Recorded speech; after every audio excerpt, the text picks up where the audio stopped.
Hey,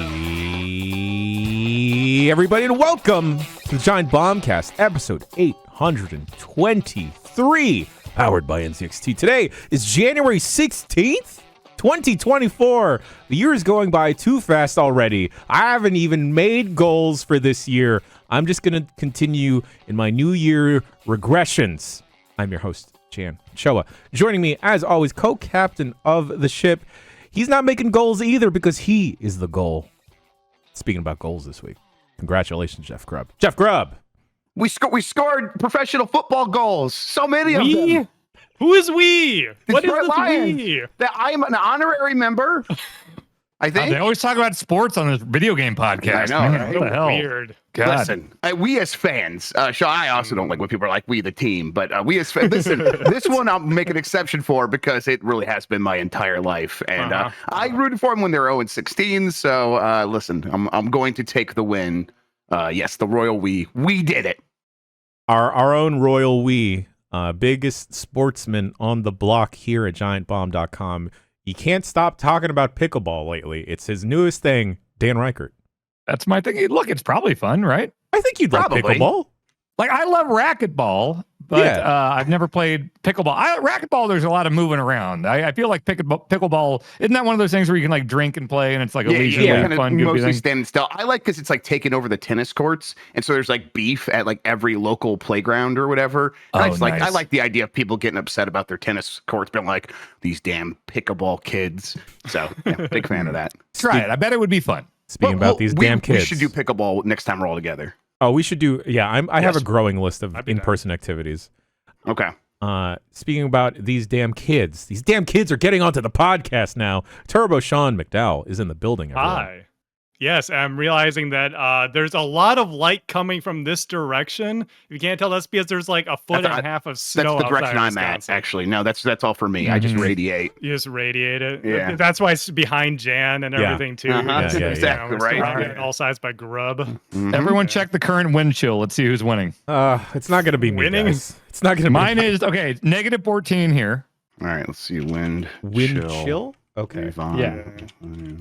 Negative 17. Suck Damn it. it. Let's go.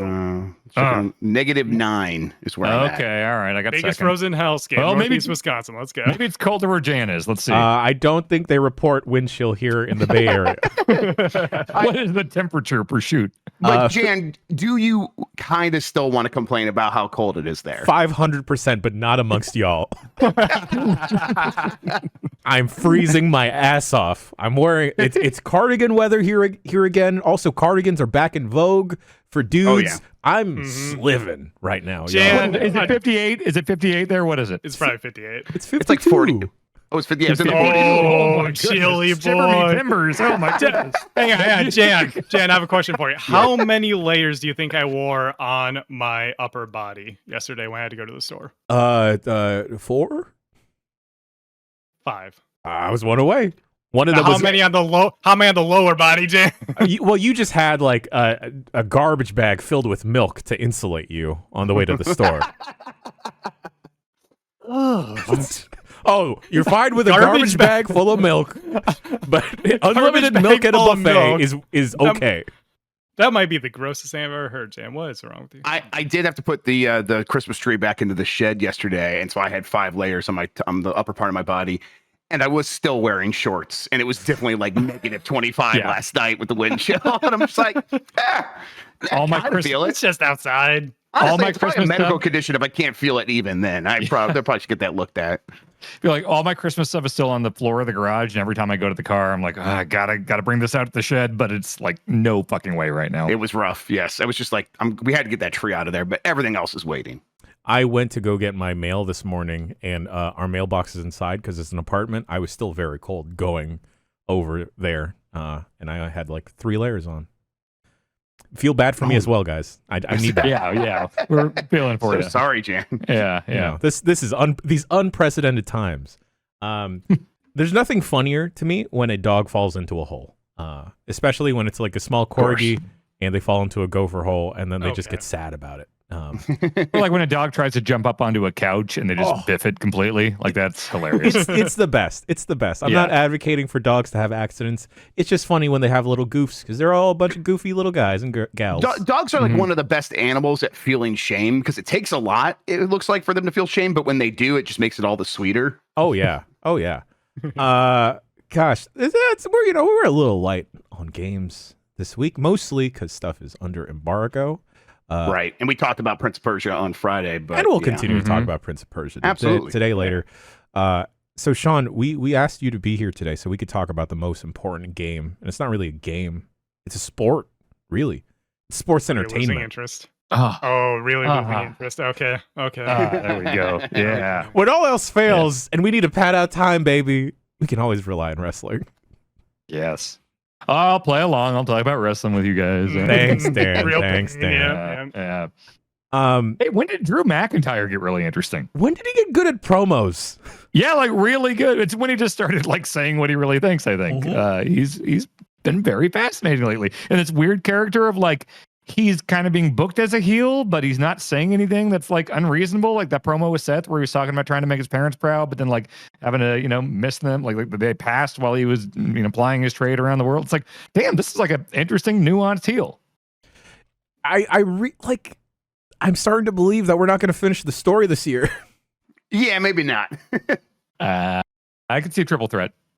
Oh, sure. Wait, I'm gonna miss the dog playing Gyromate on GDQ for this shit? What am I doing here? It's the technology of two different tabs, Shawn. Two different tabs.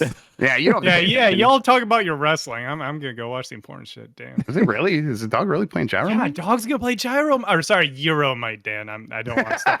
Sure. That sounds delicious. All right, yeah. Taziki's sauce on that. Yeah. Oh my gosh. But on top of that, you know who I'm loving even more than lately? R-Truth. Oh my God, this weird ass Judgment Day stuff. Him selling bootleg shirts, the Live Laugh Love shit. Tom and Nick Mysterio. He is fucking weird and hilarious. And I love watching the Judgment Day guys try not to corpse whenever he's doing his shit because everyone finds him fucking hilarious and is trying not to corpse whenever he's doing anything. Yeah. This is how I would be fine if they break up the Judgment Day because of R-Truth. Because somehow Damian Priest is going to become best friends with R-Truth. Well, he was into it when he got some money last night. Yeah. When he got his cut of the merch money. He was super into it. I also feel bad for JD McDonough because he's not even on the fake shirt. I know. R-Truth has numerous pieces of Judgment Day merch, but JD McDonough doesn't have shit. Oh, man. Wrestling's in a good spot. Who knew if you just, kicked Vince I to the hate side. that because it does make me want to watch like the weekly shows, which I've got to a point where I'm okay missing.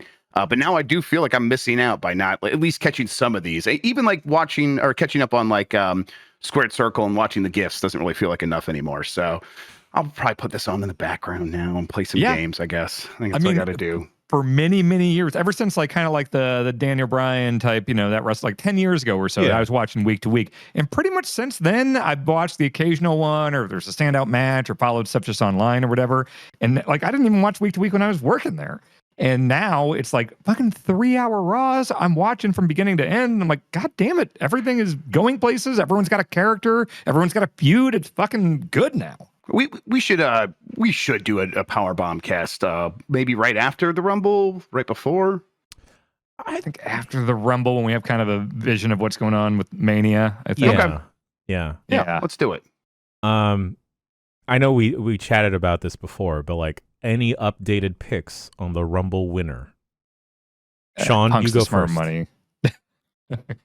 The dude, the guy, right? Wow, you think Punk's a dude? The man has to win the women's Rumble. Yeah, there you go. She's the smart money. Yeah. If Seth is hurt, which it sounds like he's probably okay from the reports I've been hearing. Man, I've got if Seth is actually hurt, then I think that the odds of Punk winning drastic go down.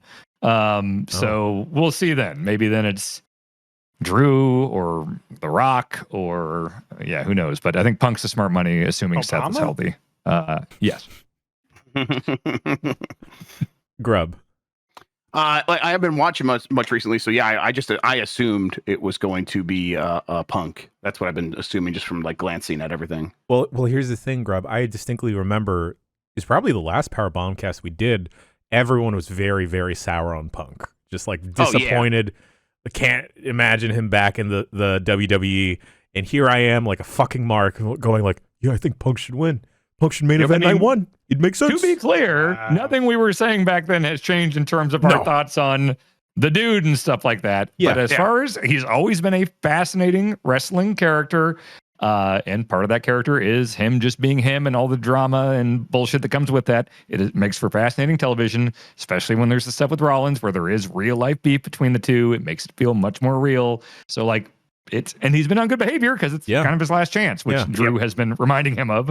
So yeah, the drama feels real. He seems to be holding up his end. It's been good. And, I know we talk about WWE a lot, but let me just say, TNA right now, or Impact Wrestling, I forget what they're calling themselves right now. They're TNA again now. They're TNA again. It's it's like building back up to where when like AJ Styles was like the big dog there and like their main horse, they're working themselves back up, and it's pretty impressive. Sure. What's TNA stand for? Jeff, I can't talk about that on this podcast. Come on, you know that. Can you imagine if we went back in time to like 2020 and we told ourselves like, hey, in a few years, you're all going to be really hyped up on what WWE is doing. And also TNA comes up very positively and AEW is the one that's like really kind of struggling. Yeah. That said, Mojo is champion. Some of the new direction stuff, post all this devil bullshit, has been better, and it's going in the right direction. But there was that stretch during the end of the MJF reign that was not good at all. Yeah. I can't believe MJF beat Jay White with like a bum leg coming out of an ambulance. Interference and shit, and oh my god, yeah. That was dark times. Someone also take Tony Khan's phone away, please. Oh yeah, I can't pay attention to AEW until that happens. I mean, it's just one of those situations where he's the boss, he's the guy. Like who's going to tell him? I'm sure people have tried and it didn't go well, so he's going to do what he's going to do. And it's maybe his dad could take it away from him. Yeah, he could. All right, God. I guess we should eventually, since we're a video game podcast, we should talk about video games. Gonna hit the button for games. What? Now. On Giant Bomb? Start watching an anime, but that's not a game. Oh. Maybe we'll talk about that later. I started watching an anime too. Okay, let's just talk about it now then. What anime are you watching? I told you this one, Shawn. I think the Starship Troopers, the 1988 one. Oh, right. Yeah. I was fascinated to find out there was a Starship Troopers anime based on the same book as the movie. And that movie's like one of my favorite movies of all time. It's a perfect movie. So I went to go check it out. I was like kind of blown away. I'm like, oh my God, the structure is almost exactly the same. It's a very 1980s anime. So it's got like the really weird pop needle drops, and then the animation's mostly stiff, and they save a lot of money on that stuff. But they still have like the dude standing in the wind and the jacket like flowing and all that stuff, which is really all I need from anime. If you do that, I'm all on board. Yeah, I need shots of that of everyone on staff next time we're together. Okay, next time we're together, we're all taking a K-pop dance class. We're playing pickleball. Esports intro, and then cool jacket blowing in the wind intro. Ooh, yes. Yeah. Jan, do you just want us to have an anime intro for Giant Bomb content? Is that what I'm hearing here? I mean, anime has just say yes. Yes, just say yes. Okay. I'm just saying you put all those together. That's basically what you got. Uh-huh. I feel like he's leading us to something. Yeah. This I can't wait till we have a tournament arc here on giantbomb.com. It makes everything better. Tournament arc, let's go. Pickleball tournament. If you missed last week's Bombcast Revengeance, we had a little review podcast of Prince of Persia: The Lost Crown. Go and listen to that. We had a lot of fun conversations, and generally, actually, completely, everyone really likes it. Grub, you've beat it. Shawn, you're in the middle of it. I got stuck at a really dumb part, and I looked away from my Steam Deck and laughed. I'm an idiot. Grub, how do you feel about it now? Yeah, I love it. I still love it. I'm glad I beat it. I think the one thing you realize the deeper and deeper you get into is like, oh, all of these like Athra abilities and all these boss fights are just some of the coolest looking things in a video game. They really go over the top with the excellent animations. A lot of stuff like I don't love the story, but I also like I don't hate the story. And anytime like the story hits, it's like, oh, this is pretty neat. It is very much like a bad Avatar, the Nickelodeon show, the animated show. Okay. It's like a bad one of those. Is kind of what it feels like, which isn't great. You want it to be good, but it's like there's a power up you get, an Athra ability you get, where basically you turn into Goku. But the way it works is like you're one of your friends that you meet and get in a fight with. Like he has this ability, so when you use this ability, it's actually you doing the same thing, and then like a shadow version of that friend doing it as well, and it just looks so slick and neat. And I'm like, okay, yeah, cool callback. And every time I do that, I get excited because it's a hype moment. But the game is it just feels so fantastic. Going into that final boss fight, I it's not like Metroid Dread's final boss fight where it's like, okay, this is a bunch of patterns you super duper have to memorize. It's a little bit like that, but it's not quite as challenging as that. But it's still like a very cinematic moment. And I was just all bought in at that point. So yeah, really just a huge fan of this game. Kind of easy recommendation. Sorry. Yeah, I'm finishing up. Go ahead. Also, more so than Dread, as far as like that last boss fight and everything, like you can go in there and get your ass kicked, and then it's easy enough to get back out and like kind of tweak your amulets and things like that, and come back and be stronger. Yeah, which Dread was not as easy to do that. So right. I thought the difficulty I thought was really perfectly tuned throughout, and I thought all the like super hard platforming sections that were really good, but not for everyone. They are typically optional things. There are challenging platforming sections that you have to do to beat the game, but like the really crazy like Champions Road type bullshit, I say bullshit lovingly, is optional. Yeah, I found that Celeste B-side thing everyone was talking about with like the weights, the spiked weights. Yeah. That rules. That's so cool to be able to like to have a moment where it's like, hey, you've been doing these awesome platforming things this whole game. Do you really want to see if you can do it? And you have to get these three things all at once in one run and get back down to the ground. And I had a couple where I did it. I looked so cool. I was perfect. And right before I'm about to get back to the ground, I like hit a spike or I missed the ground platform because I thought the ground was wider. So I'm like just falling down into the ether, looking over at the ground right over there, just yelling curses at myself. It is so good. It's the idea here that they had so many of these really good elements from other games, and it's still up there with some of the best in all these different genres. Yeah. And then it's still a good Metroidvania on top of all that. That is the most impressive thing about Prince of Persia. Yeah, I think they could have easily kept all of the platforming stuff they've added and all the movement abilities, but like just go very basic with the combat, and it still would be a good game. The fact that like you have a very deep combat system where you can juggle dudes and then grab what you're talking about with like your shadow clone, or even utilizing your weapons in a different way. Like Dan, like I'm glad that you mentioned to use the bow and arrow during combos because that has been absolutely essential, and I feel fucking amazing doing it. It's also, you can really cheese shit too, where it's like some of those like flying pain in the ass enemies. You can park next to one of those arrow things, just like fuck you, fuck you, fuck you, fuck you, fuck you, and like the entire fight is just that, and it totally works. And like once you start like realizing like, oh, I'm having fun using the bow and arrow, it's like, oh, well, I have all those bow and arrow amulets that I've been ignoring. I'm just gonna do a bow and arrow build, and you can get super like even more powerful on top of what you already can do with that stuff. Have like flaming arrows and all that. All of it is very cool. And there are so many amulets that you really can have very distinct builds in this game. Yeah. For folks, eventually when y'all pick it up, if the combat hasn't grabbed you yet, there's like an early mini boss. I think he's like one of the jailer dudes, prison dudes with he's half naked. And he's carrying one of the pillars. The combat didn't click for me until that fight because you were just constantly dashing underneath his legs, hitting him from behind, and it's just so good. And like, if you're having the accessibility options, we sung its praises last week, but if you have trouble with the parry timing, adjust that, make it a little bit easier for yourself. You're going to have a fantastic time. Shawn, how are you liking it? You're in the middle of it, right? Yeah, I've only gotten a couple hours into it because again, other stuff came up. So I managed to progress a little bit on Steam Deck, which by the way, you got running on Steam Deck. Okay, yes, Jan. Thank you, Shawn, for showing me it was possible. It's great. Yeah. You mentioned Steam Deck. I didn't even put two and two together there. That's great. Yeah. The installation process for anyone curious, it's not. I wouldn't even say it's involved. It's just going to the desktop mode and getting a specific launcher, and then from there, just making sure Ubisoft Connect creds are the same.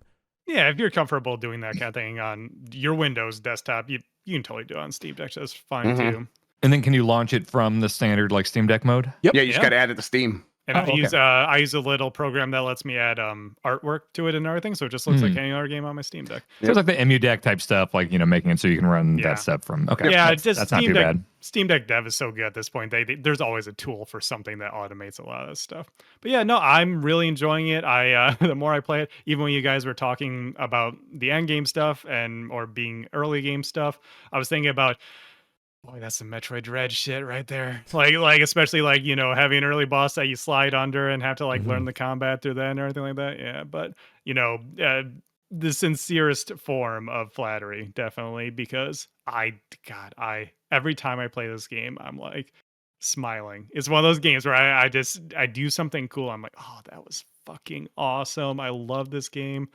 I'm having even more fun with the platforming sections. More of those come up on the side. It's usually on the side when you're doing the main story, but I will absolutely go over there because that's my jam. And I do the Celeste thing. I'm trying to get the perfect run of dashing back and forth across the walls, and even sometimes doing things a little more difficult that I need to just because it feels good to move in this game. I'm so guilty of that in these kinds of games, in most games, but especially anything with a parry, anything with really intense platforming. Oh yeah, I'm gonna try to make it look cool because that makes me happier. Yeah, parrying in particular. I'm a third strike kind of guy, so yeah, I love my parries, and I just anytime I get into combat, I treat it like I'm trying to make a combat video for YouTube. Just how long can I extend this combo on this one jobber? And it's just always a blast. And the shit you can do too with that shadow guy where you can charge your thing up, make your shadow throw your thing, and then your shadow throws his beam. And it's oh man, there's so many. I've already seen some really crazy videos coming out of that. Yeah, that's been awesome to see. Is that scene is growing fast. And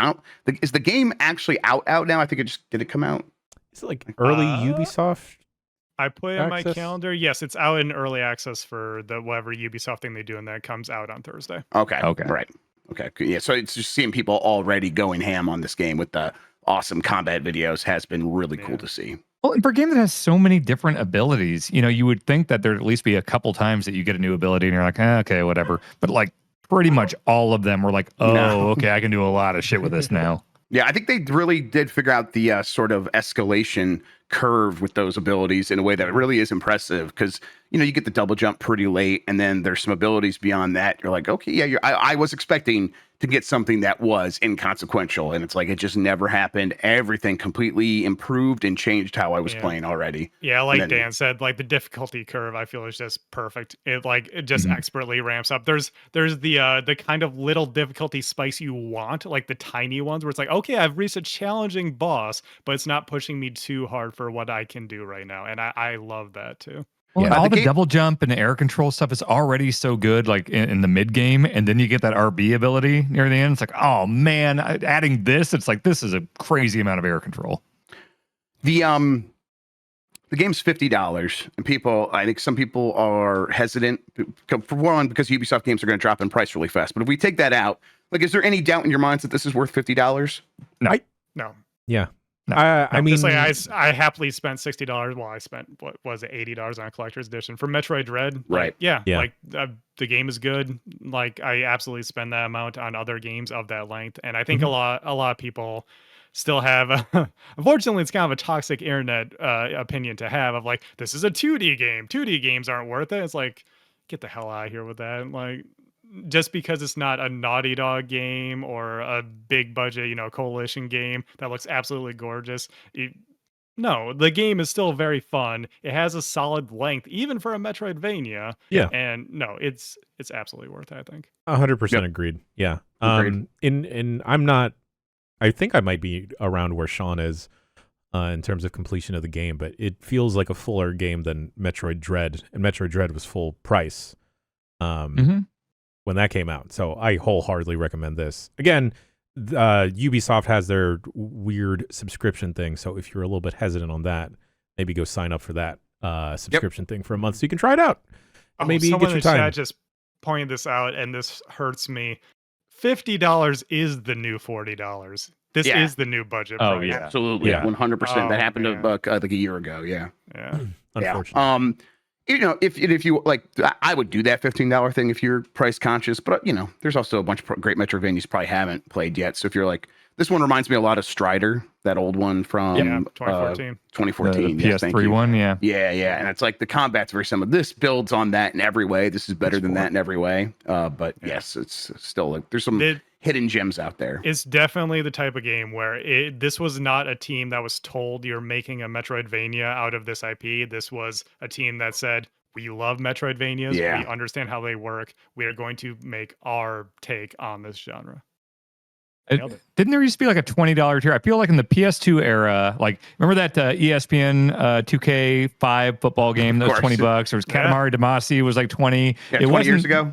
Yeah. It wasn't super frequent, but there was that $20 tier that didn't really exist in the Super Nintendo, Sega years, Well, that $20 tier still existed for a long time on Steam. It's $30 now. Sure. It's definitely $30 now, though. Yeah. That's the price you would get for something like a indie game that is like, no, we deserve to make a little bit more money. $30, and like the occasional one from like a well-established indie studio will be $40. Like Hades 2 comes out. I hope that's like $40. Make that $40. Go to town. In the heyday of like Summer Arcade, XBLA, Limbo, Explosion Man, like I feel like those were like 10, right? For that like 10 to top 15. tier, 10 to 15. Yeah. It was usually like Castle 15, Crashers. Yeah. $14.99 or whatever. That was Xbox 1,200 Live. Microsoft Yeah, points. 1,200 Microsoft points. Exactly. Yes. But now you got Vampire Survivors. $2.99. Yeah. Well, then you Or have is it $5 now?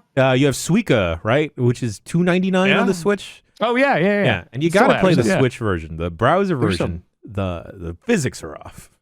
No, the Switch version is the real Suika game. Yeah, that's right. Yeah, 100%. There's a Blaze Blue Metroidvania in early access on Steam. I told you about this like 6 months ago. I don't listen when you're talking. I know, I can tell. I'm downloading it now. It's weird because it actually has like nothing to do with Blaze Blue. The characters are just in it. It's really weird. Okay. But yeah, it's like Metroidvania roguelite things. I was like, this is a grub game. Well, I'm checking it out. Go get that. Question for y'all, since y'all are bigger Metroid heads than I. I know in Metroid Dread they added the like uppercut parry thing that Samus can do. What if they gave Samus a sword? I mean, I'd be for it. I'd be up. Yeah, that No, sounds I all right. want it. Not even remotely. I'm game for that. Like, what if it was an energy sword? Like Yeah, no, Voltron? of course, yeah. It's like a what's the Mega Man gimmick? Is it Zero or Yeah, Zero. Yeah, Zero. Zero? Yeah. Z Saber, yeah. Mm-hmm. Nah, that just feels wrong. I just unless it's okay. You know the ending of Metroid Dread. If that is her sword, Oh, okay. Then we're all right. Then we're talking. Shawn worked himself into a shoot. That's what happened here. But otherwise, no, I don't want to see Samus holding a sword. I'm sorry. I like it when an energy sword does just go on forever. It can like cut the earth in half. I'm a big fan of that. Asura's Wrath type stuff. Asura's Wrath. Yeah. What a game. What a game. I played the hottest new release this weekend. I beat it. Metal Gear Solid. Are you familiar? Oh, I saw a little bit of saw this. some Play us glimpses. a little bit, Dan. Yeah. It is okay. Now don't confuse it with Snake versus Monkey, the I would part never. in Snake Eater Subsistence where Snake or Big Boss is hunting monkeys from Ape Escape. It's the Ape Escape 3 mode where you are playing as a monkey Solid Snake going around capturing monkeys, and it's just a full-fledged like hour and a half. Like there's like a Metal Gear fight at the end. There's numerous boss fights, stealth stuff. You have a banana gun. There's a torture scene with an ocelot monkey and the actual like human character model of Big Boss. It's fucking insane, and I loved it. So It looked really stupid, and I liked it a lot. yeah, and the Snake versus Monkey thing is very fun too. I miss when games did dumb stuff like this. Yes, it's so dumb and so funny. I loved it. Yeah, putting Snake in Evolution skateboarding or whatever. Yeah. Oh, that You was have, like, great. Tanker level. Yeah. Or Big Shell skateboarding and Substance. Yeah. Yeah. I It's great. love the design of those stupid monkeys in Ape Escape. Yeah. Bring Ape Escape back. Please. It's time. Please bring Ape Escape back. It is definitely time. Is that a Konami owned IP or does Ape Escape? No. I think it's first party Sony. It's That's- Sony yeah, Japan that's a Sony Studios. joint. Oh my God! Just do that in PSVR 2, you hooligans. I got some good news. I got some bad news. Sony's got a lot of money. They can make a lot of games. Bad news is they closed down Japan Studios. They're not going to do that again. Yep. Shit, really? Very much Think- so. Oh, yeah. okay. Yeah, wow. Their whole thing is they want games to have global appeal, and then they got in their head that meant like it's got to look expensive and not be awesome, like Ape Escape. No, So- me and Grub have been harping on this for like a year now on various It's podcasts. a Like travesty. Hi-Fi Rush, do that for like Ape Escape and Yeah. stuff, dude. Absolutely. Key games. Yes, 100%. Yeah. Sony, if you're listening, and I know you are, come closer. Astrobot, Ape Escape. Yeah. It's right there. Both of those, or just both of those No, things. yeah. Oh no, a bunch of apes are in my PlayStation 5. Who can save my PS5? Astrobot. Exactly. Hmm. There we go. God. There we go. Yes. John Drake, Addie- use that idea. I don't know. Somehow. Addie plays Astrobot every single day. Every yeah. day she's It's a playing that. fantastic platformer. It's great. She basically beats it every day Really too. good. Yeah. Yeah. Beautiful. Speaking about games that are doing something and improving on other things, during last week's UPF, the three of us plus Nikki played Knock. And for the folks that don't know, Knock is probably, after Half-Life Alyx, the best VR game. And it is just Yeah. Rocket League. Yeah, with bow and arrows, and you're like skating around and flying in a way that makes you want to puke, but you feel fucking alive. Yeah. Like, it's awesome. But it just works so well. So like with your left hand, like Dan said, you're holding down the trigger and you're skating with it. So you're like pulling the ground and like slaloming where you're supposed to go. And then with your That's how it right worked. Yeah. hand, you pull the trigger down, you throw your arm down and you jump. But then you could also like go Hey, man, down. isn't- Throw the world down. You don't jump, you throw the world down. Yeah. That's how it is. Isn't it the same hand as all like the mobility stuff? And then you Yeah, pull I up think your it's like the same hand. non-dominant hand for Yeah. the bow and arrow stuff, and it automatically, yeah, it just feels fucking pretty. It takes like 15 seconds to learn how the mechanics work, and then you're just off to the races, and it's fun as hell. And so you skate forward, you throw the world down, you're hovering up in air, and then you pull the arrow back, and you hit the ball perfectly, and you feel so fucking cool. I felt so cool doing that. And then we played, and then Dan's like, be this little gremlin self fall on the ball around. I'm like, oh, well, I guess I got to go play for real. I can't just be floating up here in the air. But it was still a really cool time. Yeah. We will do that again. We definitely got to do that again soon. And it's a 3 arrow limit, and then you got to recharge just getting a Recharge, yep. pickup. If you hit the ball with an arrow, it puts one back in, but then you can pick up either the 1 or 3 pickups like skating around. Okay, so if you hit the ball, it re-ups your arrow. Okay, that's cool. Yeah. If you have a MetaQuest 3, or I think it's also on Steam, so if you have an index, definitely fucking check out Knock. Well, let's do a TNT for Knock. Yeah. Ooh. Knocked Oh, up. because it knocked up. Oh my god. There we go. Holy shit. All right. Yeah, because it was a custom lobby thing, right? we Oh, could totally hey. do that. Well, This is on Quest 2. I could do this. Oh, there we go. All right. I have a Quest Perfect. 2. Yeah. Oh, right. yeah, Yeah. let's do that. I don't know. There's probably small indie VR studios out there, devs out there, but like, yo, how does this just work? And how did we just hear of this last week? It's Yeah. a weird idea, and it just works. I Yeah. don't think I ever would have heard about it at all had Nikki not like Nikki was like, let's go research some stuff for our UPF, and then they found that. I'm like, okay, I'm down. I'll just download all these, and I'm not really even paying attention. And then I saw Knock was like like Rocket League, and I'm like, I bet it has a tutorial. I'm gonna go check that out, make sure I'm ready to go. And I played the tutorial and was immediately like, I get it. This is awesome. More of this. Then I was thinking, I bet everyone else is going to get sick and we won't be able to play it. But we all did get sick and we still just kept playing it. No, It's yeah. fine. I will happily puke for knock. Yeah. Same. I'll puke. Just I put was that on the wondering. box. I'll puke for Knock. Well, because right before that, we checked out a pretty well-established ping pong game, and we had difficulties even playing against each other or getting into the game. And I think that game was like twice the price of Knock. Yes.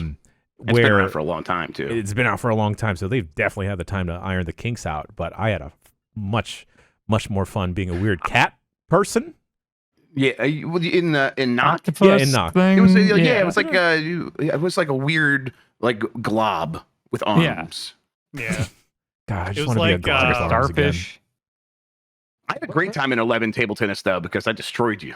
That was a lot of fun Well, for me. you know, like the physics were there. I didn't set my grip properly. You know, Oh, that's what it was. I didn't yeah. do the pen grip that I'm used to. Grub. Someone's mentioning in chat that Lethal Company got a full VR mod. That could be fun. Oh boy. And we could use we can use Steam link. Okay. and do Okay. that. So if we ever need to take out Jeff Bakalar, now This we is- know how to do it. We have the weapon. This is our Batman plan. his bald head would just explode everywhere. I'm scared I for don't know why I did Lucy bald though. there. That sounded hateful. I'm sorry, Jeff Bakalar. I feel like Lucy's gonna catch a stray here, and Lucy's just gonna Lucy will be in the disintegrate. ship. Yeah. We'll take Bakalar in. We'll be like, it's fine. You'll be fine. Yeah, they're like as everyone's walking in, we'll just be like, Lucy, no, just go sit out. Just go sit over there real quick. You just watch this. You have the monitor. You got it. Yeah. Just use a regular monitor. Oh man, Knock is so good. I booted it back up and I just played against randoms, and I still had a fantastic time. Really? I haven't tried that yet. Yeah. I'm gonna play some more. Grub, I don't know if you have time to play some more because you apparently have been taking your time and setting up your Aya Neo Retro Mini PC. Yeah. Neo makes a bunch of those handhelds, but they decided to like just take one of those handhelds and put it inside a small PC that you hook up to your TV. And it looks really cute. It looks basically like a Macintosh. It even has like the little rainbow logo on it and stuff, and a fake screen. And when you boot it up, the wallpaper just says hello, like the Macintosh did. I like it a lot.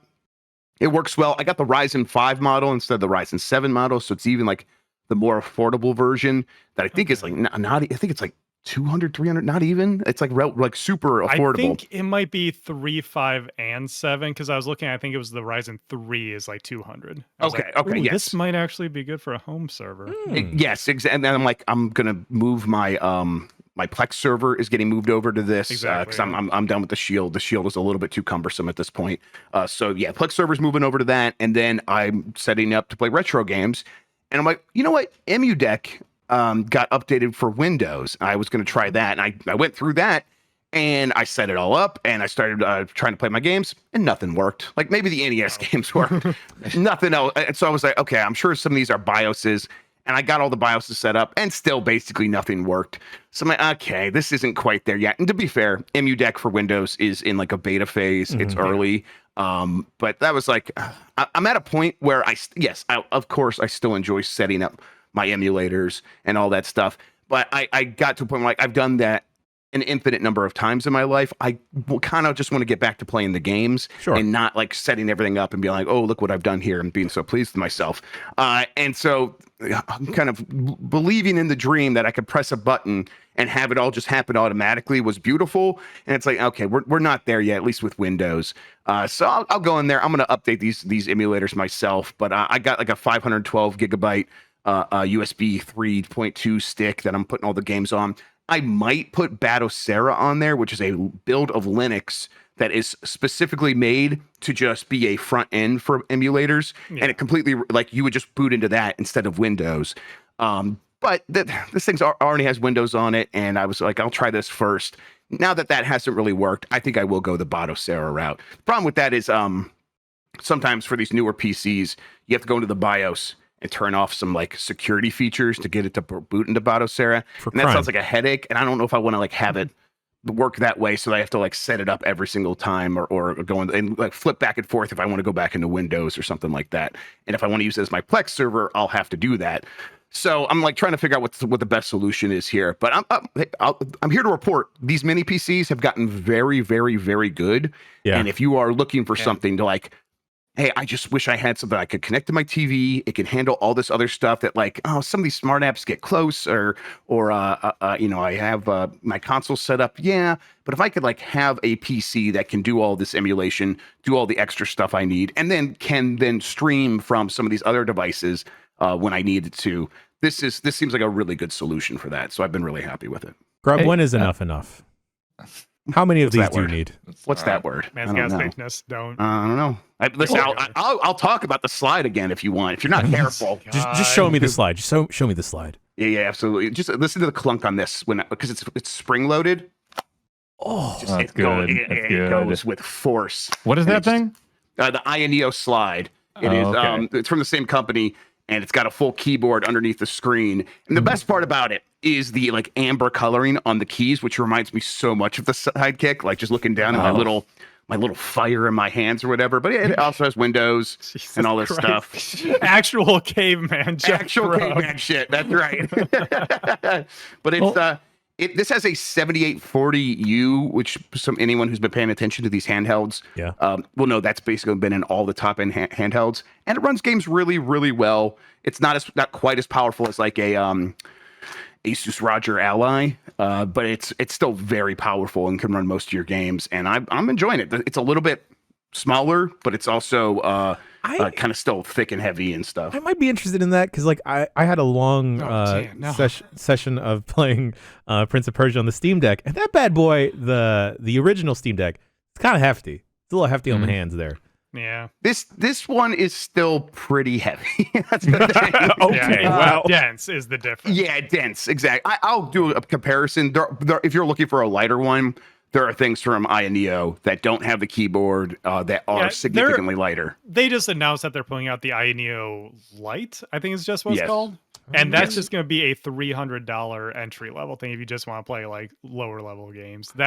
This is for sickos here. Yeah, this is for sickos. This is for sickos. I do, the screen like bows out like 30%. That's pretty comfortable. The issue is that the keyboard that that's really what I wanted it for, is to actually like use my thumbs to type like I did on my Sidekick, and I love that. I would spend so much time typing stuff out. It's a bit too wide. These center keys are hard to get to. I gave it to Stephanie. I'm like, can you reach these middle keys? And she's like, no, my hands are basically going to explode if I try to do that. I'm like, yeah, that's what I figured. I kind of wish they would space out these keys to each side and then put a touchpad here in the middle, because you are still using Windows up here. It would be nice to have the touchpad as an option. So the fact that you still have to go up here and use the touch screen, sometimes I found myself like, okay, I'm navigating Windows, time to type in a password. I click on the thing, and without thinking, I just started using the on-screen touch keyboard because I just wasn't like even thinking about the keyboard being underneath because I'm already in the touch screen interface. So it's neat, but it's not perfect. It's not exactly what I wanted. As a gaming device, it works pretty good, but the price is pretty high for what it is. Well, Grub, speaking of you playing retro games, can we tell the fine folks at home about the old game that I have convinced you to play sight unseen on this website starting this week? Absolutely. Yeah. What am I playing, Dan? You, knowing nothing about this game, over the next 2 to 3 weeks, when we find time after Game Mess Morning, you will be playing through Tale of the Sun for the PlayStation 1. And don't look anything up. We're just going to go in and we're going to see how it goes. I will say that the one thing I do know about this game is it got a 0 from EGM, I believe. Ooh, a 0 rated yeah. 1. I'll tell you that's an accomplishment. I mean this. Like, I understand why some people and some reviewers played this and were like, what the fuck is this game even? I have played through this entire game twice now, and I can say earnestly, unironically, I think it's a good, fascinating game. Okay. Yep, I'm looking forward to this. I always wanted to play it when I saw that. I was going to ask you, Dan, are you trying to inadvertently fool Grub into doing 2 seasons back to back of Blight Club? No, I have voluntarily played through this whole thing twice and loved it both times. Okay. Grub, you might want to have like a paper and pen. I made my own map as I explored the world. You expect him to pay attention to something? Oh no. I'll be there to help. All right, I'm looking forward to this. It looks wild. It always looked wild. I can't wait to actually see what happens in it for real. I have never played anything like it even since then. So I think you're gonna like it. Okay, looking forward to it for sure. Yeah, excellent. I think Thursday is the first time we're gonna do it, and maybe a couple days next week. So look for it in like the early morning, afternoon, depending on where you're at in the States. But it should be fun. Yep, looking forward to it. Going from something that no one has ever heard about to other games that I believe, as far as I know, Grub, Dan, and I have no fucking clue what's going on. Shawn, you put those other 3D fighting games on the list here. Yes, and I know you sickos have at least heard of Dead or Alive, so don't say you haven't heard of them. Excuse me. Yeah, maybe from other sources, but regardless, this is. I mentioned what was it last week on the Bombcast 2 weeks ago that I was doing a lot of stuff on Steam Deck. I got the OLED and just getting all the retro stuff up and running has been a lot of fun. Revisiting old stuff or checking out stuff that I've never seen before. And so one of those things is that, at the end of this month, we got Tekken 8 coming out. And so my journey for the past like month and a half, maybe 2 months, even because I just do it a little bit here and there, has been sort of acclimating myself to 3D fighting games because I'm very much a Street Fighter, Marvel vs. Capcom, those sort of 2D fighters, Killer Instinct, that kind of thing. So I've just been checking out the other big 3D fighting games to get myself in the right headspace for it. And I checked out some of the older Tekken games. I checked out Virtua Fighter. I will say the one that stuck actually was Dead or Alive. Not for those reasons. But I played the absolutely hilariously bad story modes. Oh, man. There's so... Listen, if we ever need ideas, guys, I got some games. If we ever need to sit grub down for something, I got some games. It's funny and make you suffer, okay? I will say Dead or Alive Dimensions on the 3DS is a fantastic game, actually, because it summarizes the stories of 1 through 4 and teaches you how to play while doing so. Oh, okay. So, like, the story is fucking awful. But while you're going through it and just laughing at how bad it is, the game teaches you, okay, now we're going to introduce this layer of 3D fighting games. Now we're going to teach you how throws work in a 3D space. Now we're going to teach you how this like sort of weapon triangle of, breaking throws works versus strikes and everything like that. And it just feels really good to play in a way that I've always thought Tekken is a little obtuse because you got the 2 buttons for punches and kicks. Virtua Fighter leans so heavily into throws that's always been a little daunting.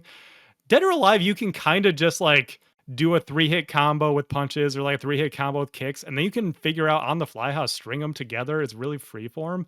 And so I just ended up playing all the Dead or Alive games, and they're actually really fun. And so that was just sort of my little pet project for the past month while I was checking out retro stuff. Shawn, how do you Dead or Alive the first series that really did the like multi-layered, like, I knocked someone into off this thing and they landed on the like that's the first one I remember. No.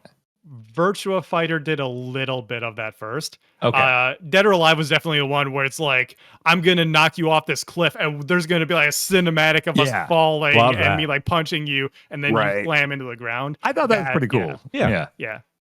Shawn, how do you find playing a fighting game on a portable like a Steam Deck? Is it weird at all? It depends on the game because like for 6-button games, I do use my little leverless controller right here. Guy. For audio listeners, it's if you are seeing a hitbox style controller where it's all buttons, that's what I'm showing off here. Just a smaller version of it. That's called the SGF Bridget. It named after a Guilty Gear character because a little small thing.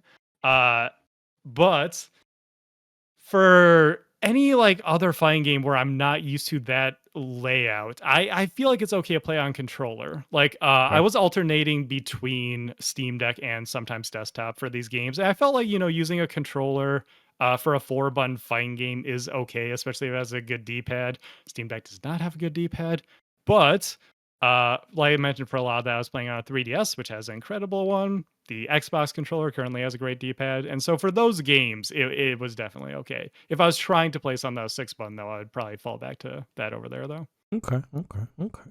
Well, thank you, Shawn, for that quick history lesson. God, we should just check out a bunch of miscellaneous 3DS games that have gone lost to time. I think that'd be fun. Good. Oh yeah. There's there's that early Steel Diver, and what's like one of the first games I ever got for it was that Ubisoft Tactics game that was based on Tom Clancy, and it was like surprisingly good. Shadow Agents or something. Was that a Splinter Shadow Cell? of Toms? No. I remember there was that project, Codename Steam. That was like a tactics thing, first party Nintendo, right? Where you're like Abe Lincoln XCOM or something. That game's, I really didn't like that game. One of the only ones that used the nub for the new 3DS. That's right. Oh, yes, it was a good nub. It was a good nub. It's a good nub. Yeah. I liked the nub. Now never really used it though. Tom Clancy's Ghost Recon Shadow Wars, Grub, was that it? That's it. That's what it was. Yes, Shadow Wars. Yeah, you mentioned that one before. That's right. Yeah, folks. If you got any hidden 3DS gems, throw them our way. Maybe we'll collect those and or do a not UPF. so gems. Or not so gems. Yeah. People are mentioning that Citra VR is coming to Oculus, so you could do full 3D support with the Oculus Quest. Snake Eater 3D. Cool. Oh, yeah, okay. Let's do People that. like that version, right? Someone said it's the best version. I mean, it didn't run great on the 3DS. I think the frame rate was kind of rough, but yeah, I think there's ways around that now. Oh man, maybe. Now I just want to dig out my 3DS, which is just the doorstop one somewhere. 3ds.hacks. Is that what the website is, Shawn? 3ds. I didn't 3DS hear. guy. I'm not that hearing guy. anything. Nope. I'm not hearing any URLs. We're not doing any crimes here. Nope. Let's fucking go. Last game we have here. It's not game of the week or anything. This is maybe just another spiral, another void I'm willing and happy to jump into. I was telling Grub earlier before we started the show how I hate the nicest man on the internet. I hate David Chen of the Slash Film Cast because he had talked about a book he was reading, and then I started listening to the audiobook, and now I just want to get all the way into poker. Let's go. I want to get so into poker. And I will help you on this journey if you want. I'm hosting a poker night in a few weeks here if you want to come out to Minnesota in February. But it's very fun. My dad will be here, so if you want to learn poker with me and my dad and a bunch of friends, you can do like that. a good time, in actually. person. Come on out. Yeah. Yeah, It's very fun. I only know like a couple of hands, and I don't think I know them that well. Let's hear them. Okay, I think I also only know the names. Okay. All right. Well, let's see if you can surmise what they are. Okay, a full house is like all of the people cards, right? Nope. No. No, fuck me then. A full house could be 3 7s and 2 2s, you know, or 3 2s It's a pair and 2 and a 7s. 3 of a kind. Yep. Okay, So a poker okay. hand is 5 cards, and so 3 and 2 basically Okay, is so a full house. that's an Uncle Jesse, Uncle Joey, and Danny Tanner, and then the twins, basically. That's right. That's what Nailed they it. call it. Yeah. Yes. Okay. Mhm. Oh, so is a royal flush all the people cards and the ace? A royal flush is 10 through ace. Okay. 10 jack, queen, king, ace, and then all of the same suit would be a royal flush. Oh, okay. So a flush is just those A cards. flush is just, it could be 2, 3, 4, 5, 6. The same of suit. spades, you know. Oh, Yeah. okay.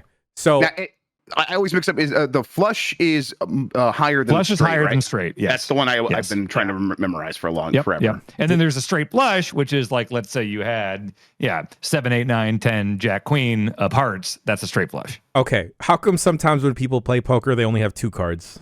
Because that's the more fun way. You can do all. There's a million weird ways to play. The old way was like the kind of draw the 5-card stud type thing or 5-card draw. And then in like the mid 2000s, when like the World Series of Poker got Texas huge on Hold'em. ESPN and everything, Texas Hold'em got huge, and Okay. I think it's a lot more fun. Some people like other types. It is and- demonstrably more fun. Absolutely. Okay. Yes. So that's the You one can I do should gimmicks learn. and stuff. Like when I play with my mom and her husband, they do pineapple a lot, where it's like dealer's choice. They can throw out a 3rd card and you got to like discard one, but we won't mess with that to start with. We'll just basic Texas Hold'em, 2 Okay. cards, shared pot, Okay. Yeah. Basically what I'm saying is if and when Shawn goes to Evo in Vegas this year, I'm also going to go to Vegas, but not for Evo at all. I'm just going to go and blow an obscene amount of money. Let's learn. also- Let's with, like, learn with, like, poker craps. first. Oh, Yeah. yeah. Craps is free money. Absolutely. Craps kicks See, ass. okay. money. I'm up on craps overall. Yeah. I know that it makes sense to do a game of the year and the Game Awards in LA because that's where Keely's hosting it. We have the fandom studio there. It Hey, makes there are sense. some really fancy poker houses in LA, though, just so you know. Oh, well, never mind what I was going to say then, because I was saying we should just do Game of the Year and like the pyramid thing. Okay, The well, sphere. that's it. Oh, The sphere. fuck the pyramid. In the In the sphere. s- Oh my god. Oh my God. We're going to We'll get the Chuck E. drag Cheese band in Bacalar. there. It's a more bacular thing than not being oppressed by the sphere. That's the most bacular thing in the world. Shocking. Fucking shocking. Jesus Christ. He's going to be on a mission It sucks. of It sucks. not wanting to be in Vegas, avoiding the sphere, and trying to find me in whichever miscellaneous poker table I find myself at. And then we're gonna play the Keno. We're gonna get big into Keno. I don't know how to play Sure. Keno either. I think you play just pick some Keno. numbers. Yeah, Keno's pretty random. Do you know pull tabs? Do you have pull tabs anywhere else? Shawn, do you have pull tabs in Wisconsin? I Or have is that no just idea in what Minnesota? you're talking Oh, about. I know I what think pull that's the tabs Minnesota meat raffle style thing. Okay, pull tabs are a thing. Oh, They're like meat so wrap. you go to bars and there will be like a separate employee that goes they're in like so here's the bar where you get the drinks and stuff, but then there's like a little booth over here where it'll be like I think they have Kenos sometimes, but then pull tabs where it's like they're usually $1 a thing and they're a little cardboard gimmick and it's almost like a scratcher type thing, but you pull them. They're like it's like a cardboard perforated thing and you pull 3 things and it's almost like a slot machine, like get 3 strawberries and you win this and you bring it back to the pull tab person, you win some money. I think I saw that near Tahoe, but Tahoe is like super close to Reno in Nevada. Okay. So that makes sense why that would be there. It's all over the place here in Minnesota. I'm surprised it's not in Wisconsin. It seems like it's just more of like a more complicated way to do lottery or bingo or something like that.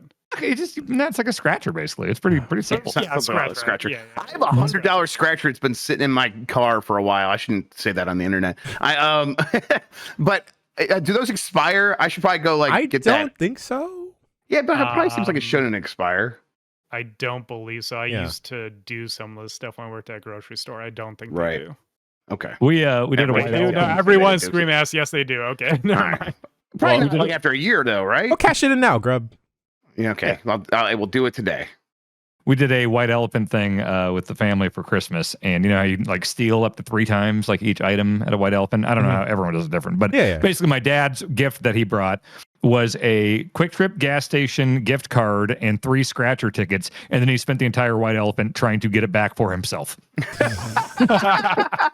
That's a move. That's a move right there. Right. Yeah. Sounds right. Larry David move. Holy moly, man. Okay. All right. Well, I'm going to get super into Texas Hold'em because Texas Hold'em kind of sounds like easier Mahjong, and I barely remember how to play Mahjong. Never mind. I was about to break an embargo. Never mind. Which one? Which one could that be? Is it the Tekken thing? Is there a Tekken minigame of Mahjong? You stupid idiot. Penalty box, everybody. See you later. All right. After Grub is done serving his time in the penalty box, we'll be back with the news. Hey, if you got Rex for how to learn Texas Hold'em, I don't know. Don't send them my way, but send them my way. Let's just play. Just start playing. That's the best way to learn. Or go back in time and watch Chris Moneymaker. No, play with us. Let's do like a Discord poker thing or something, and there's no real money on the line, and you can just openly talk about your hand, and we'll tell you how to play it. Okay. Exactly. All right. Yeah. I'll boot up something. I'll find a book as well to read at the same time. Play Poker Night at the inventory. It's the Steam join, right? Steam If you have it, because still listed. Oh, really? Oh, that's a bummer. Well, anyway, Grub's gonna go serve his time for him and his crimes, and we'll just keep him company in the box until it's time to break him out. And we'll be back with the news. Oops, wrong asset. Well, it's over for me, folks. It's so over. I had to turn off my camera. My camera died. I learned how to play poker, and then I'm just smiling ear to ear. So my camera died to hide my shame because of how much I now love poker. Poker is my new thing. We played a little bit during the break, and we taught Jan the rules real fast. And it's great. Holy shit. Why don't we should have a night where we all play poker together? Perhaps call it Poker Night. Ooh. 1,000% I am in. Yes. Oh, man. Is that what that show is about with Natasha Lyonne? Poker Face? She doesn't play any poker in that show. Basically. Sure. I think she does in like the first episode because you can tell when people are lying, right? I think that's how they show. Oh, man. I'm going to get us all cool, slightly translucent visors. What? Yes. Oh, I love it. Sunglasses. Yeah. Oh, man. I can't wait to gimmick this shit up. Okay. All right. Oh, no. This is bad for me. Let me fix something for my kid. I'll be right back. Okay. But yeah, that's very easy to learn. And thank you, Dan. Thank you, Shawn. Thank you, Grub, for teaching me. This is fun. I hope everyone marks this down in their journals that this is the day that my life changed forever. Well, and Jan, you're in a fun spot because the beginner's luck thing is really real. Because like normally when you're playing with a bunch of people who know how to play and everything, you know they're at least going to follow the rules of like just logic. And I've seen so many times when somebody new is at the table and you just never know, like, well, nobody would ever do that, but they might not know not to do that. Bone and chop strategy. It is real and it works. Yep. Oh, fantastic. Fantastic. Well, not news to everyone, but here goes Jen with another stupid hobby. Jeff Grubb, please save me with the news. Yeah, I'm here for you. News. We played like 2 minutes of poker, and I'm already like itching. Like, I just want to play that for like 5 hours. Oh, it's a good game. All right, let's start here. Elden Ring DLC excitement is building because there's some things maybe pointing to it happening soon. Elden Ring's DLC Shadow of the Erd Tree has been shrouded in mystery since its announcement a year ago. Despite From Software's silence, rumors and signs have hinted at its impending arrival. Recent developments include a leaked product page suggesting a February launch, aligning with Elden Ring's 2-year anniversary. Additionally, a mysterious incoming update on Steam has been discovered, fueling speculation. The update, which doesn't explicitly mention the DLC, has sparked excitement as it marks the first change to the game's downloadable content in over a year. Fans eagerly await more information, hoping for official announcements soon. And then furthermore, rumors suggest the possibility of a second major DLC in 2025, indicating a bright future for Elden Ring's post-launch content. Shadow of the Erdtree probably happens this year. I could see it happening as soon as next month, except for like, man, why wasn't it at the Keeleys then? Because they had that relationship. It worked really good when they worked really well when they announced the game originally. Why wouldn't they do that same strategy again? There are probably a bunch of reasons why you don't do it. It's just like, I thought I would have expected it. But hey, I will hop right back in. I just realized I'm missing Elden Ring pretty bad, so I'm looking forward to this. Is it supposed to be pretty substantial? Like, have they said anything of note other than just like the title? I don't know how much they've said. The assumption is it'll be pretty substantial. I think they did confirm that you're going to like a whole new island or something like that. So basically, it'll be like a mini sequel, I think, is how people are viewing it. You know, From Software's expansions in the past have been very substantial. I think the assumption here is this will be the biggest one yet, and that's probably going to be the case. Okay, cool. I am a little surprised that we're like, already hearing maybe the possibility of a second expansion next year. But Elden Ring's the kind of game that could just sell forever, like a Skyrim did. Yeah. So them supporting it makes a lot of sense. This is also kind of the trend, I feel, for a lot of games is 2 major expansions. Like we see it scaling all the way up to like even Pokemon does this a lot where they put out the 2 expansions. I feel like I hear a lot of games doing that. We were doing the fantasy draft. Alan Wake 2 has those 2 story expansions listed. I feel like that's kind of the norm at this point. Like Elden Ring is a big game to be doing that, but I guess if they're going with the trend, why not? Yeah, it's also the kind of thing where it's like, you know, they probably sketch out why that's worth it to them from the start, so it's built in. And then being like, okay, how can we make that bigger as the game really succeeds, and we can use that to carry the momentum forward? I bet that'll happen here. I bet this game will continue to sell for a very long time. And once both of these expansions are out, then you do a Game of the Year edition that has everything in there or whatever, and you triple dip and get people back in again. Set it to a slightly discounted price eventually, and then it just sells forever. Jana, triple dip beats a flush. Triple dip beats a flush. What is a dip again? We'll cover it when we do. Yeah, we'll show you. Jeff Beckler's son. It's the secret poker arts. There's 3 dibs. What? Oh God, no. Halo Battle Royale has reportedly been canceled after years of work, and I should have known this was going to happen because I just mentioned it on a podcast over the weekend. So, of course, it was going to get canceled. The Halo Battle Royale project, codenamed Project Tatanka, is reportedly canceled. The game's developer, Certain Affinity, had previously discussed the project publicly and mentioned in collaboration with 343 Industries it was going to evolve Halo Infinite. The project's status was unclear, with rumors suggesting it may have shifted directions. Microsoft has been contacted for comment. They haven't said anything yet. This came up on Xbox Era's podcast. They mentioned they heard it was canceled. When you think about it, I don't know if that's too surprising, because do they really want to launch a separate? Because people talk about this like, it's going to be a mode in Halo Infinite.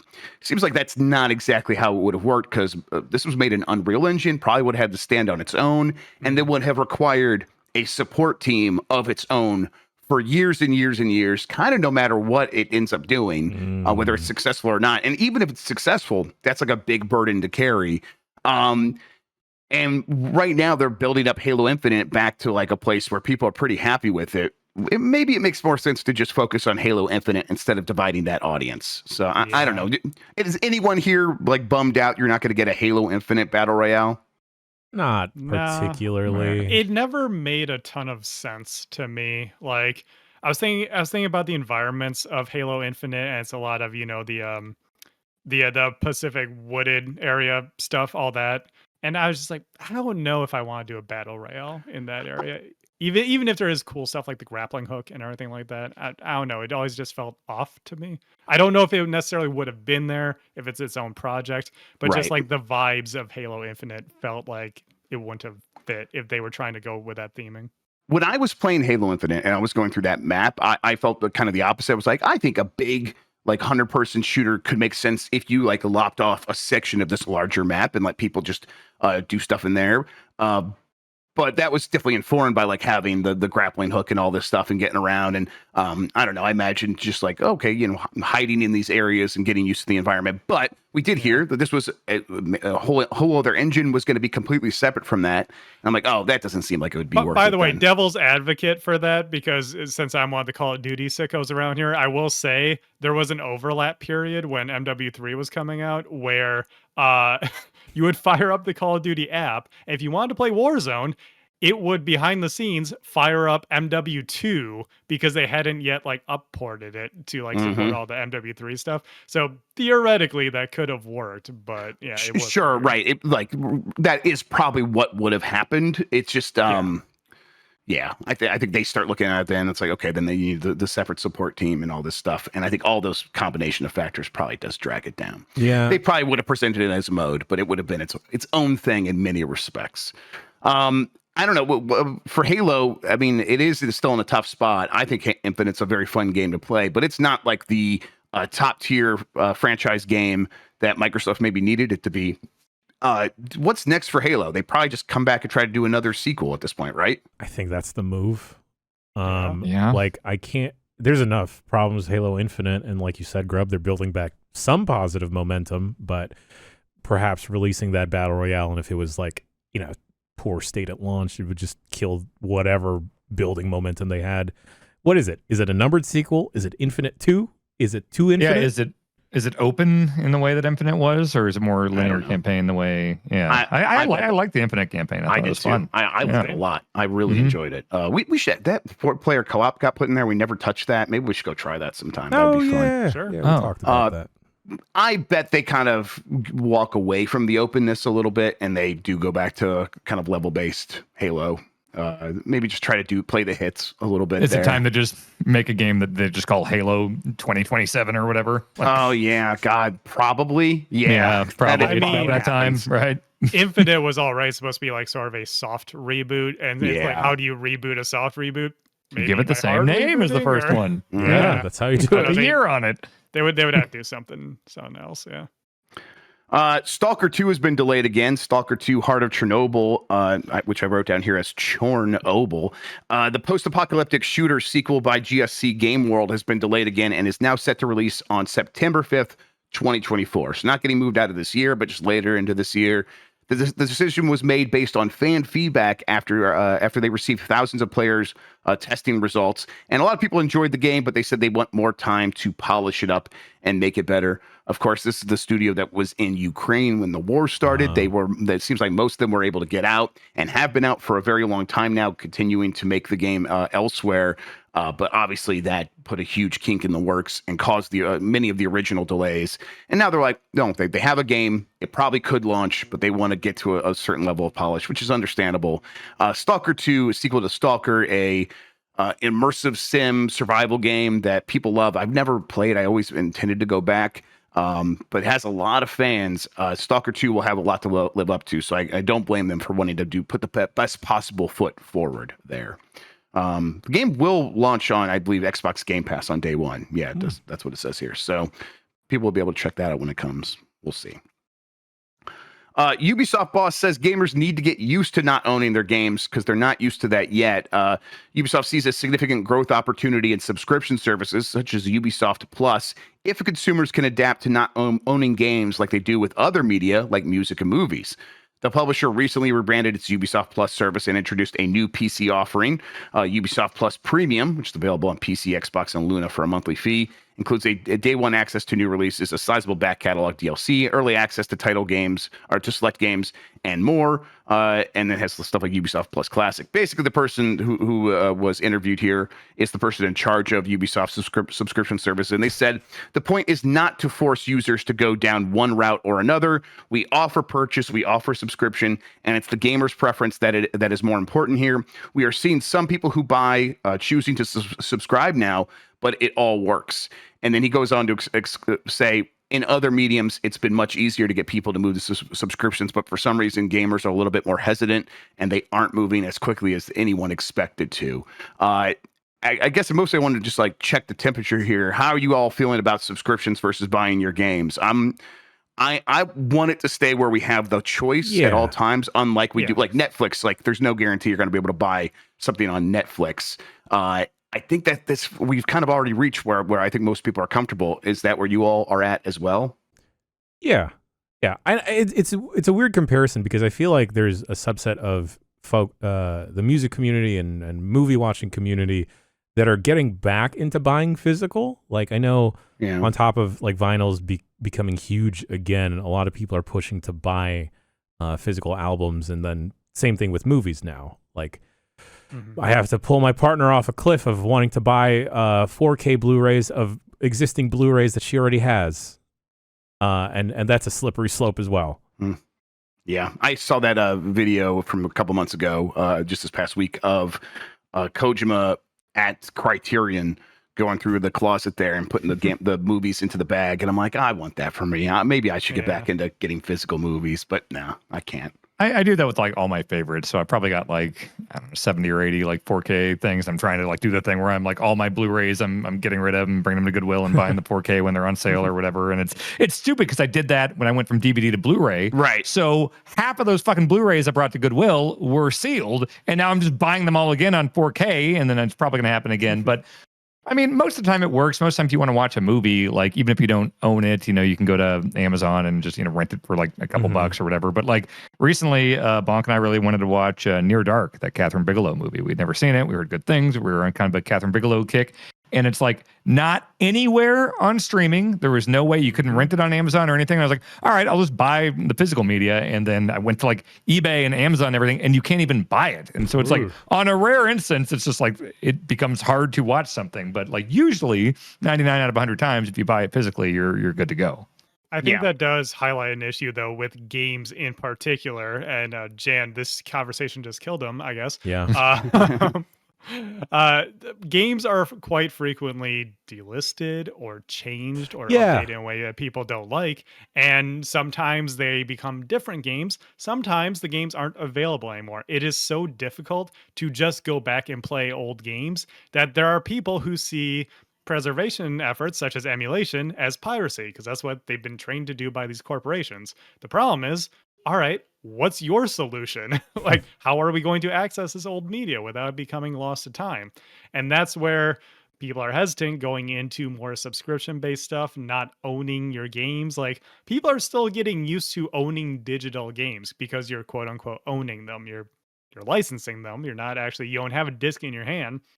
That's why I still have a shelf of physical games. It's because for certain ones, I do want that disc. I want to be able to pop in a cartridge into a Nintendo system or whatnot. And so the fact that, yes, the industry will move towards streaming and subscription services and all this more digital stuff, but bro, you can't say that. Like, you can't just get up here and be like the most. No one will call you out harder than gamers. You can't say, boy, very true. I can't believe we're not screwing these people over. Why aren't they, being saps easier? Give us money. You just can't say that on this level. Just like let it. The reason it happened organically for music and movies is because people let it happen, and they are now okay with just, I listen to music on Spotify. I watch TV on a million streaming services that cost more than cable. That's just where we are at this point. Yeah, like, I think, it's the movies and music reached a point where they became commodities, where for most people, they were very interchangeable. Well, I have a favorite song, but most music I hear is something I'm going to listen to for a week, and then I'm going to listen to the next one. I'll probably listen to on the radio while I'm working, and I'm not going to think about it too much. And I think movies got pretty similar. It's like, yeah, I'll go see a summer blockbuster, and I'm just not going to fall in love with many of these. Games still kind of feel precious in a lot of ways, where it's like we get a game and it feels like a miracle a lot of times. And so I think people build a stronger attachment to games, and that's kind of been this defense mechanism between games and becoming the subscription fodder. Most people who have been into games have had to view it, because if you're into games, you have to view it in this way at a certain point, because they're so expensive. Like spending $60 on a game, you only get to that point if you think games are special, and the next one might be the next special one for you. So I think that's been a thing that it would be risky for these companies to disentangle that notion that games are special, because then they don't feel then they won't be worth $60 in most people's eyes. We already saw what happens on mobile when that happened, that, you know, that race to the bottom there. And now mobile's been stagnant for a decade straight. So I get the people whose jobs it is to get people to sign up for subscriptions being frustrated by this, but this is actually a beneficial thing to your company overall, and probably something you don't want to undo. Right. Meanwhile, though, in the UK, retailer Game, which is like their equivalent to GameStop, is going to end game trade-ins. Game, a prominent video game retailer in the UK, will cease accepting trade-ins for physical video games starting February 16th. The remaining pre-owned stock will continue to be sold until it's depleted. Game staff across the country have been informed of this change. Customers with unwanted physical games are advised to trade them in within the next month. Currently, Game accepts most consoles, games, gaming accessories, except for retro items, which is PlayStation 2 and older. Trade-ins can be exchanged for store credit or gift cards.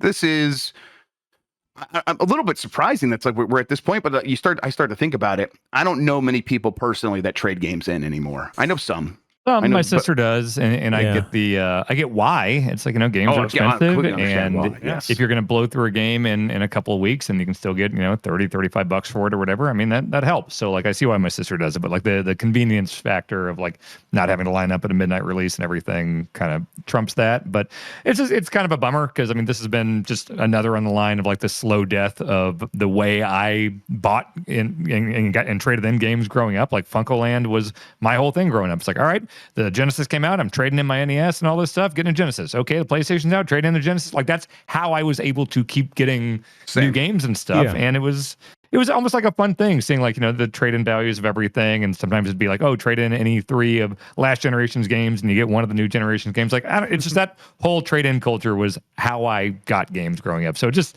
whenever I see one of these stories, and there's a million of them every year, it's just like, yeah, that whole kind of marketplace is just dead at this point. Yeah, you mentioned Kayla does that a lot, and like up until recently, that's what I did too, because games are, like we just mentioned a little bit ago, really expensive if you want to keep up on the new ones. Like, I know I could wait, but you know, my friends are playing a new thing, I want to play a new thing, and then I have a friend over there who's playing a new thing, well, I want to talk to them about that, and it gets pricey. So yeah, thankfully now, you know, I do get codes for some games, and that definitely helps things out. But up until that point, I was 100% just trading in the new game while I could still get, you know, like even 80% of it back, because that just makes things easier on me. Yep. And I think, to tie it into the previous conversation, subscription services are helping with that a lot, because if you can spend 10 or 15 bucks a month, you know, that's basically what I was spending on games after the whole trade-in and like fees and shipping and all that stuff. I was basically spending like 10, 15 bucks a month on games. So I think that's sort of, we've shifted a bit. And I think that's why we're seeing stuff like this, like brick and mortar retailers not doing as much of this.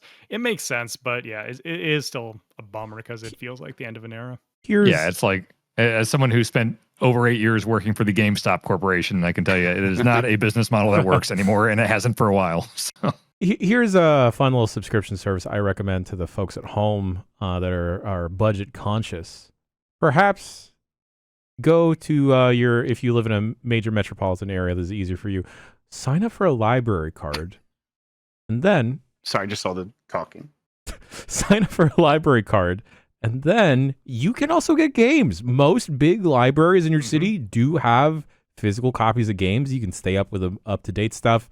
Sometimes they're not day and date, so you may have to wait a week or so to get the newest hotness. But if something has a physical release, odds are it could be at your library. And if it's not at your library, go and request that. Or even if, you know, we have Hoopla now. Now you can get Hoopla and digital Libby? stuff. Yeah, Yep. and now you can get digital stuff through your local library. If you Well, have a there- library card, you can sign up for an account there and stream stuff. Because if it's part of your library's catalog, you'll have access to the streaming version of it. Which is maybe where I found some Pokemon movies that might be part of a pitch that I have for you, Jan. Maybe we'll talk about. Oh, some there's other that time. Canopy too, which is like yes. basically like a streaming service for video that is based, I believe, on your library card. And they got a Yeah. ton of stuff on there. I was searching for an old PBS documentary by the guy that does all the PBS documentaries. His name is escaping me right now. About the making of the Brooklyn Bridge and like how these dudes would go underwater and there'd be all this pressure over them and like 100 people died or whatever. And I'm like, I'm never gonna be able to watch that again. I can't find it anywhere. And it was on Canopy, so I definitely recommend that. Oh, here's the other thing. You don't got to live in the city that you're signing up for a library card in. Yeah, I'm still using my Colorado one. Yeah. Like my partner's students wanted to watch a movie and it wasn't available at any of the local libraries here, so they just signed up for a Delaware card and no problem Oh, wow. there. And I guess the Delaware library had the specific movie they were looking for. Yeah, there's no laws in Delaware. That's the best thing about Yeah. Delaware. They don't Deal care. with Delaware. No one knows where it is It's either. crazy. Yeah. Yeah. The tax situation's weird. It's, yeah. Uh-huh. Do you have anything incorporated in Delaware, Dan? I think Fire Escape might be. Awesome. Hardy set that up. I'd have to ask him. I bet he did. I bet think he it did. is. That's fantastic. All right, time for the Foam Stars News Hour. Oh boy. Couple stories out of Foam Stars. Let's see. Foam Stars launches next month on PlayStation Plus. Square Enix announced that its 4v4 shooter Foam Stars will be available on February 6th as a PlayStation Plus free monthly game until March 5th. After that, it will be sold on the PlayStation Store for $30. The Insane. goal of the deal is to ensure a large enough player base from the start and quickly establish community. It has worked in the past. It worked for Rocket League. Do you expect Rocket League-like success for Foam Stars? Dude, this game is a PS4 and PS5 exclusive service game that they're charging $30 for. You can't copy everything Splatoon is doing because that's over on the Switch, Square Enix. That's not gonna fly. Is this over not here. even on PC? Nope. Oh, that's silly. It's That's real silly. dumb. That's not a good idea. Yeah, I saw this in the Reddit show. I'm like, okay, thank God this is going to get some people playing it for a few weeks at least. Yeah, we'll check in on it. I'm looking forward to it. Yeah. Although they do that one of the stories I was going to include here in the Foam Stars News Hour was they want people to stop comparing it to Splatoon. Well, But not going to on do them. that. Not going to do that. maybe Yeah. don't make a wet game. Yeah. Yeah. Don't make a game that looks a lot like Splatoon. Yeah. Yeah, wild. Foam Stars will receive free seasonal updates over a year with new characters, maps, and game modes for everyone. That sounds like the kind of thing where it's like, let's just take some stuff out of the game and just add it back in later. That's I what don't that know sounds like. why when you began reading that sentence, I thought you were going to say Foam Stars will return. Like, where's it going? It's going to the same place Wherever that multiverses went. yeah. That's the joke I was going to make. Yeah. Yeah. All right, the second story here. Foam Stars uses a little AI as a treat. Foam Stars, an upcoming PlayStation shooter from Square Enix, includes some AI-generated art. Midjourney, a generative AI tool, was used to create a small portion, what they claim is less than 0.01% of the game's album covers, which I think are things you can collect in the game. Shawn, you played this game, right? I have no idea what they're talking about there. Okay. I checked it out too, and I don't know what they're specifically talking about. You paused when you Maybe it's talked. just literally something that's like on the ground somewhere. I have no idea. Maybe it's a spray. Either way, it's like they were like, we're testing this out. The reason it's like, well, Midjourney definitely is just using a bunch of artist stuff that you don't have access to. So that seems like a risky thing to do. If they were like using their artists to create a treasure trove of stuff that they then trained a model on, that would be one thing. But this is not that. Midjourney is just a completely open thing that is taking stuff from all over the place. You know why Square Enix would never do that though? They have some of the best artists in the world who would not do Exactly. any of this Yes. stuff. Yeah. Uh-huh. If I was if I was on Square's roster and they said like, all right, we're gonna dump all your work into and train AI, I'd believe in a fucking heartbeat. Yes, I believe that Yeah, is we're gonna something they train will an likely AI encounter. to take your job from you. Mhm. Yeah, real cool. They tried to explain it. In this instance, we experimented with Midjourney using simple prompts to produce abstract images. We loved what was created and used them as the final album covers players will see in the game. Everything else was created entirely by our development team. All right. Do you think this whole year we're going to see more and more stories where developers and publishers keep trying to figure out where the line is that they can get away with? Oh, and then yes. there's going to be blowback every time. Like, do you feel like this is on the level of like that NFT period where it's just like everyone was trying to do NFT stuff and everyone's like, fuck similar that thing. And, Yeah. Okay. You think with the same like level of anger and blowback and failure, you think? I think it'll be the same level of anger and pushback. I think the proof in the pudding will be, does it work and actually save them money? Because that's the thing that happened with NFTs is it didn't actually work. And yes, it made them money, but it didn't make them that long-term tail money that they were expecting, where it's like, every time someone sells one of this, we're going to get 10% cut and we're going to be rich because it's going to make us money forever. And then no one gave a shit and the price of NFTs crashed because they were never real. AI could have real implications and probably could save them money. I think what they'll probably get better at is the framing around it, where it's like, oh, this is just a new tool in Photoshop, and this is just a new tool built into our other tools. And when you need to do this one little thing in your job, you press this button instead, and it basically does AI. But still, it's the same artist doing the art now as it was before, so no one lost their job. They'll probably find new ways to talk about it.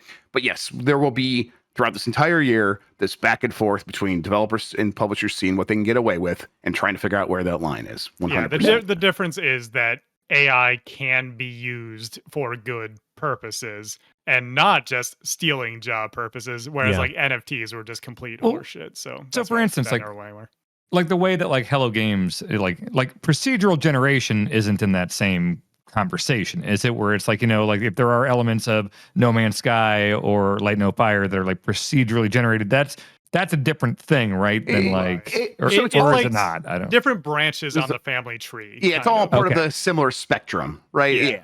It's like Catholicism and being a Lutheran. Yeah, sure. That's all Christianity. The idea with procedural generation is a human being programmed the algorithm that is then running and doing the procedure. There's an author behind the procedure still. It's not scraping the internet and literally stealing others' art styles. And that's going to continue to be the major point of difference, yes. Okay, is there any blowback at all towards like, procedural generation type stuff, or is that just kind of an accepted, like, okay, that's actually like a, okay. Well, there was blowback from gamers who were like, I like it when my stuff is authored. I hate procedural generation, but nothing beyond that. Because this is just, a formula that an algorithm that just some coder or team of coders programmed, and they're like, you're going to put up the art assets that we've created, the computer is just going to randomly assign them. So like, no harm done there. The same way that like, would someone in the chat point out, it's even weird that we call this AI to begin with, but that like AI generated art is literally just, we're going to scrape Twitter, all these artists, who are putting their stuff out for free. We're just going to scrape all this and then use that as a basis for generative art. That's just, it's so fucking weird. Yep. Yeah, Nylox says they work in that space, and like AI art is taking work from stock photo illustration sites, which took work from photographers and illustrators for the past 15 years. Jesus. So it's like it's a new form of what we've seen for a long time. Yeah, they will find new and innovative ways to take money from other people who deserve it. 100%. I mean, the finals is doing it, and they've kind of been getting away with it with the AI commentators that are absolutely dog shit. Like anytime I boot up the finals, that's like the sour part of playing through that game of like, all right, I just wish these two would shut the fuck up because they're not real. So stop telling me these people are respawning. Mm-hmm. I think on Game this morning I mentioned that like I think people are going to get savvy to this stuff, and that the people that like are paying attention will get savvy. The broader audience really doesn't care. The broader audience is still like, I just used OpenAI to write a job resume, and that ruled. And so, like, you're not going to be able to reach those people. The thing, though, those people that are using OpenAI, ChatGPT to write a resume, write a cover letter, they don't actually have the skills to do the job. Yeah, but but that's never stopped anyone in the past from faking their resume and stuff. So yeah, I mean, I don't care if you're getting around the job hiring process. I don't give a fuck. Do whatever you want. But yeah, I think most people just see something that's going to do some work for them that they didn't want to do anyhow. And then we'll continue to have this conversation. The thing in gaming is we can get very, very loud about everything. Shawn said, like, gamers can have pushback against anything you say. That Ubisoft guy, that goes true for all this as well. Like that. Remember that Ubisoft Quartz that they announced, like their big NFT marketplace. And you're going to get the special helmet with a digit on it and all that stuff. Like, is that even active anymore, or is that wholesale abandoned? I want to say it's dead.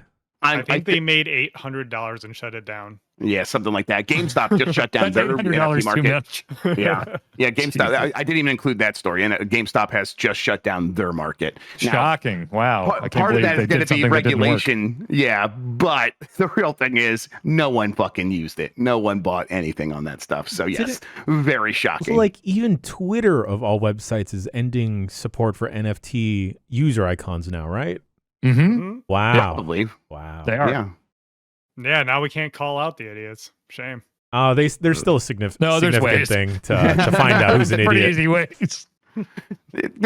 If you got like some people get blue checks and don't hide them. I don't get it. They give you an option to hide it. Like, why wouldn't you hide it? Like, hide are your you shame. actually proud of your blue check? No, they are actually proud of it. That's the I guess problem. so. Yep. That's a whole other discussion. All right, let's see here. The next Battlefield is going to lean back into destruction. Ripple Effect, which was previously known as DICE LA, is working on a new Battlefield game that aims to deliver the most realistic destruction effects in the gaming industry. Their job ad seeks a senior 3D artist to help achieve that goal. Ripple Effect is one of several studios currently contributing to the Battlefield franchise, which has undergone significant restructuring following the underperformance of at the launch of Battlefield 2042. Destruction seems like it's back in a big way. BattleBits had a lot of destruction, and then the finals, former DICE people going on to make a very popular shooter.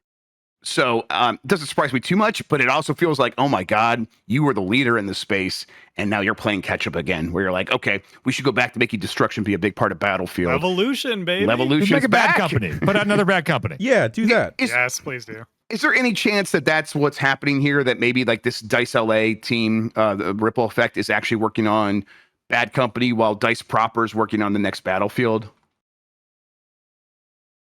I don't know what the fuck is going on with Battlefield anymore, man. I don't think they do either. 2042 or whatever. Yeah. God, that was such a mess when that launched. It was. Yeah, it's so what I always heard is like Bad Company is the one that they wanted to keep in their back pocket as something they can go back to and get people excited. There was Bad Company 1 and 2 like remasters in the works for a little bit. And then when Vince Zampella took over, he's like, let's hold up on that, because if we're going to do that, like let's do it, like we're going to go really big when we go back to Bad Company. So that was years ago when I heard that. Who knows? It seems like they kind of have to get their feet underneath them with Battlefield overall before they could start maybe doing some more offshoots, but we'll see. Mario plus Rabbids Sparks of Hope did all right after having an initial launch where it was like, oh, this game underperformed. It's now reaching about 3 million copies sold, which is pretty good for like a strategy game on the Switch. Now, they did have to lower the price.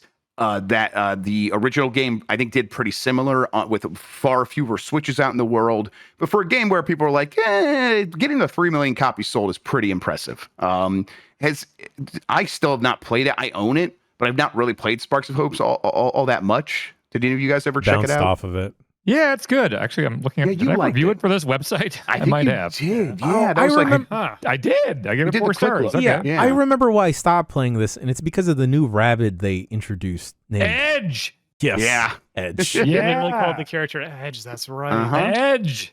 Yeah. It came out around the same time as Bayonetta 3, right? And it had the same exact character in it. Oh, that's right. That's right. Yeah. And they both had, like, it's a good game. swords. I liked it a lot. And I did not super love Kingdom Battle. I remember not beating it, but like Sparks of Hope, like really got me.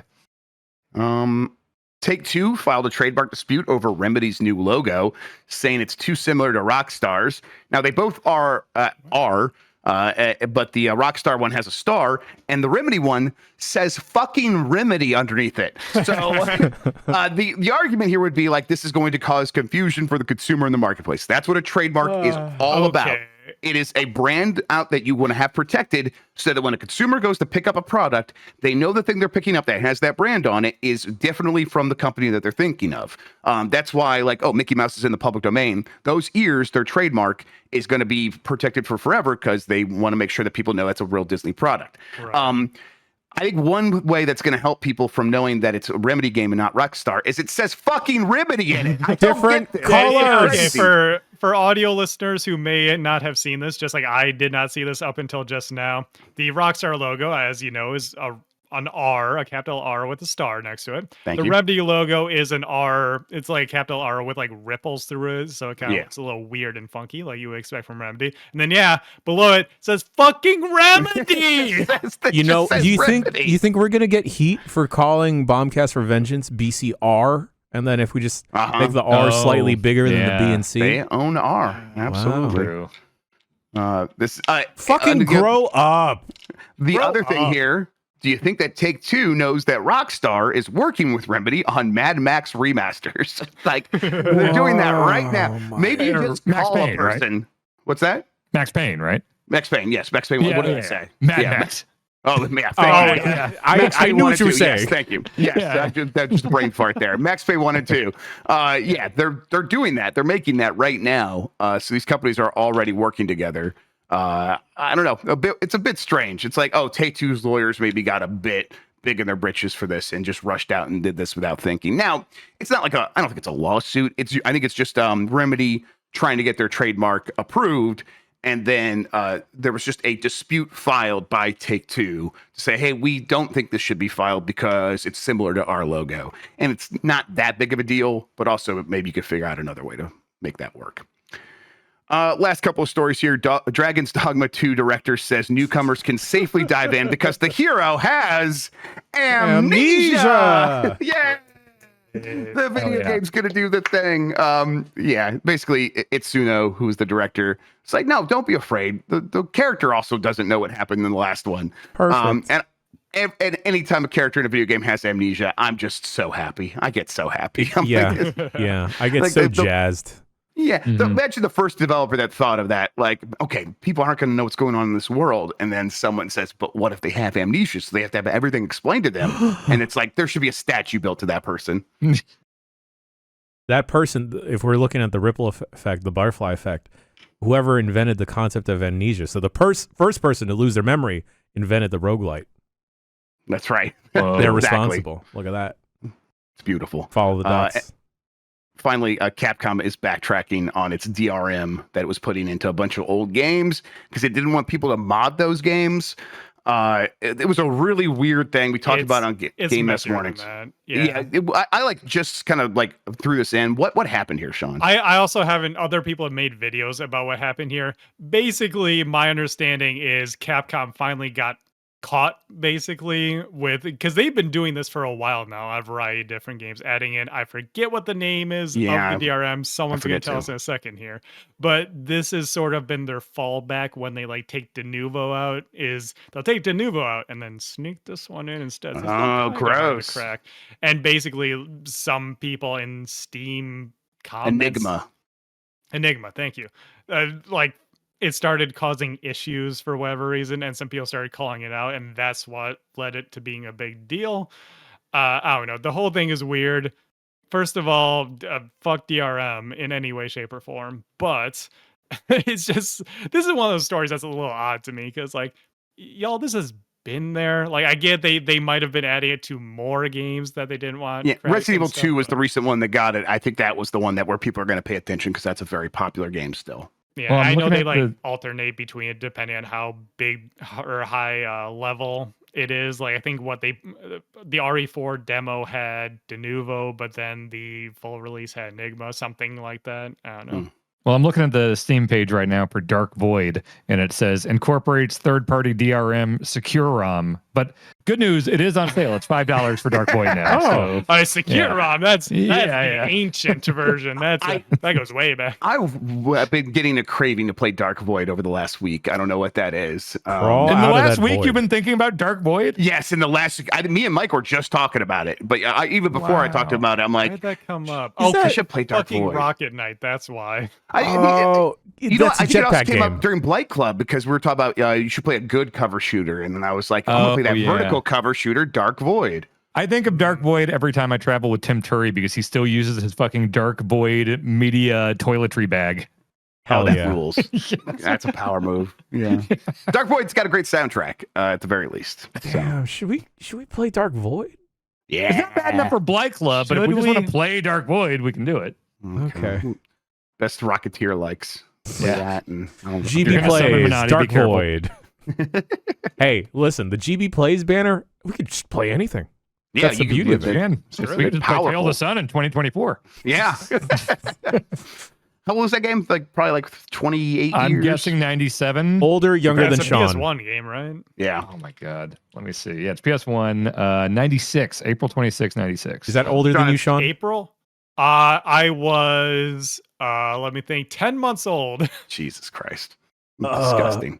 Actually, Shawn, it's not for PlayStation. It's this other console called Duck Station. So it's very kind of popular with the kids nowadays. Best way We to got DRM now, though, so we got to work our way around Right, that. exactly. That does it for the news. Jan, this is your show once again.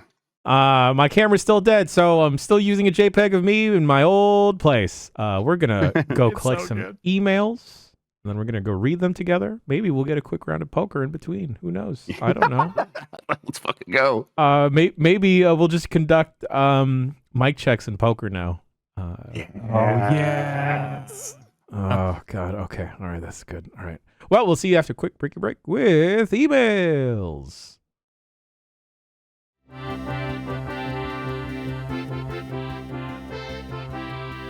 Poker is now my new favorite thing. I'm glad that this has been documented within the span of what, 3 hours. I've become all in.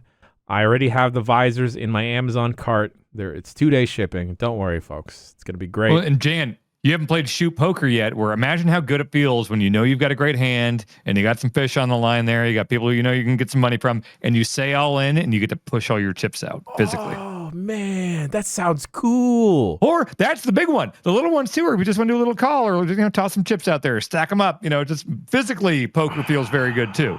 Dear Yes. listeners at home, this is what we call being an enabler. Yes. I recommend it with your friends. I want to play with Jan. Yeah. I call it being a friend. Yeah. There you go. Yeah. There you know go. what, Scott in the SF office, I will respond to your poker night invites. I will join in. Oh no. Me and Scott tearing up the town. What department Scott works in, I don't fucking know. But I do know it's time for emails.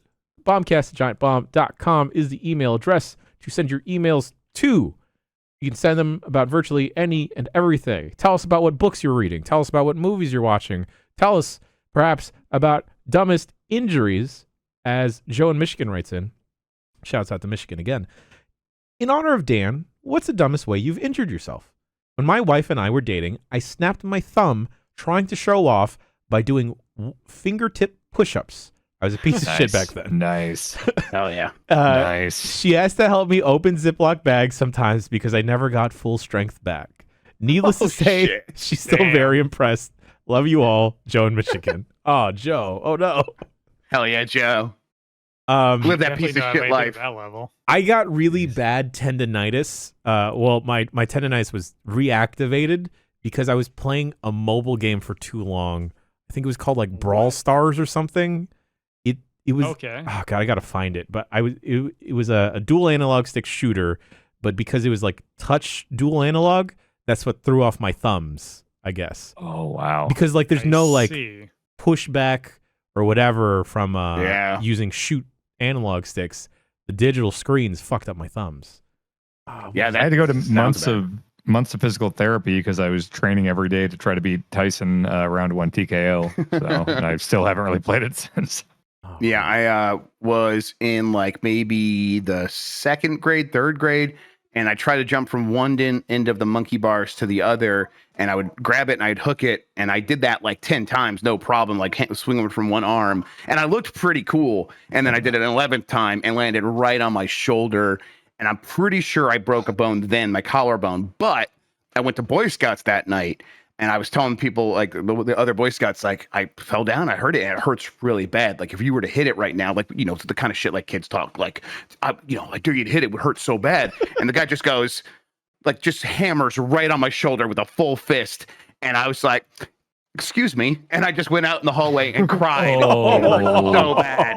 It hurt so bad, and I'm like go tell my parents, and they got me like it was like the shit wasn't even like a cast because it's collarbone. They can't do anything. Yeah. It was like straps they put around your shoulders. I had a broken collarbone once, and I was in a sling, and I was playing Soul Calibur against my friend Charlie, and we're just sitting on the floor playing Soul Calibur, and I was going full shit heel, just shit heel tactics, really rubbing it in, being a real asshole. I got some cheese dick ring out or something. I'm like, just being an asshole. And he wasn't thinking.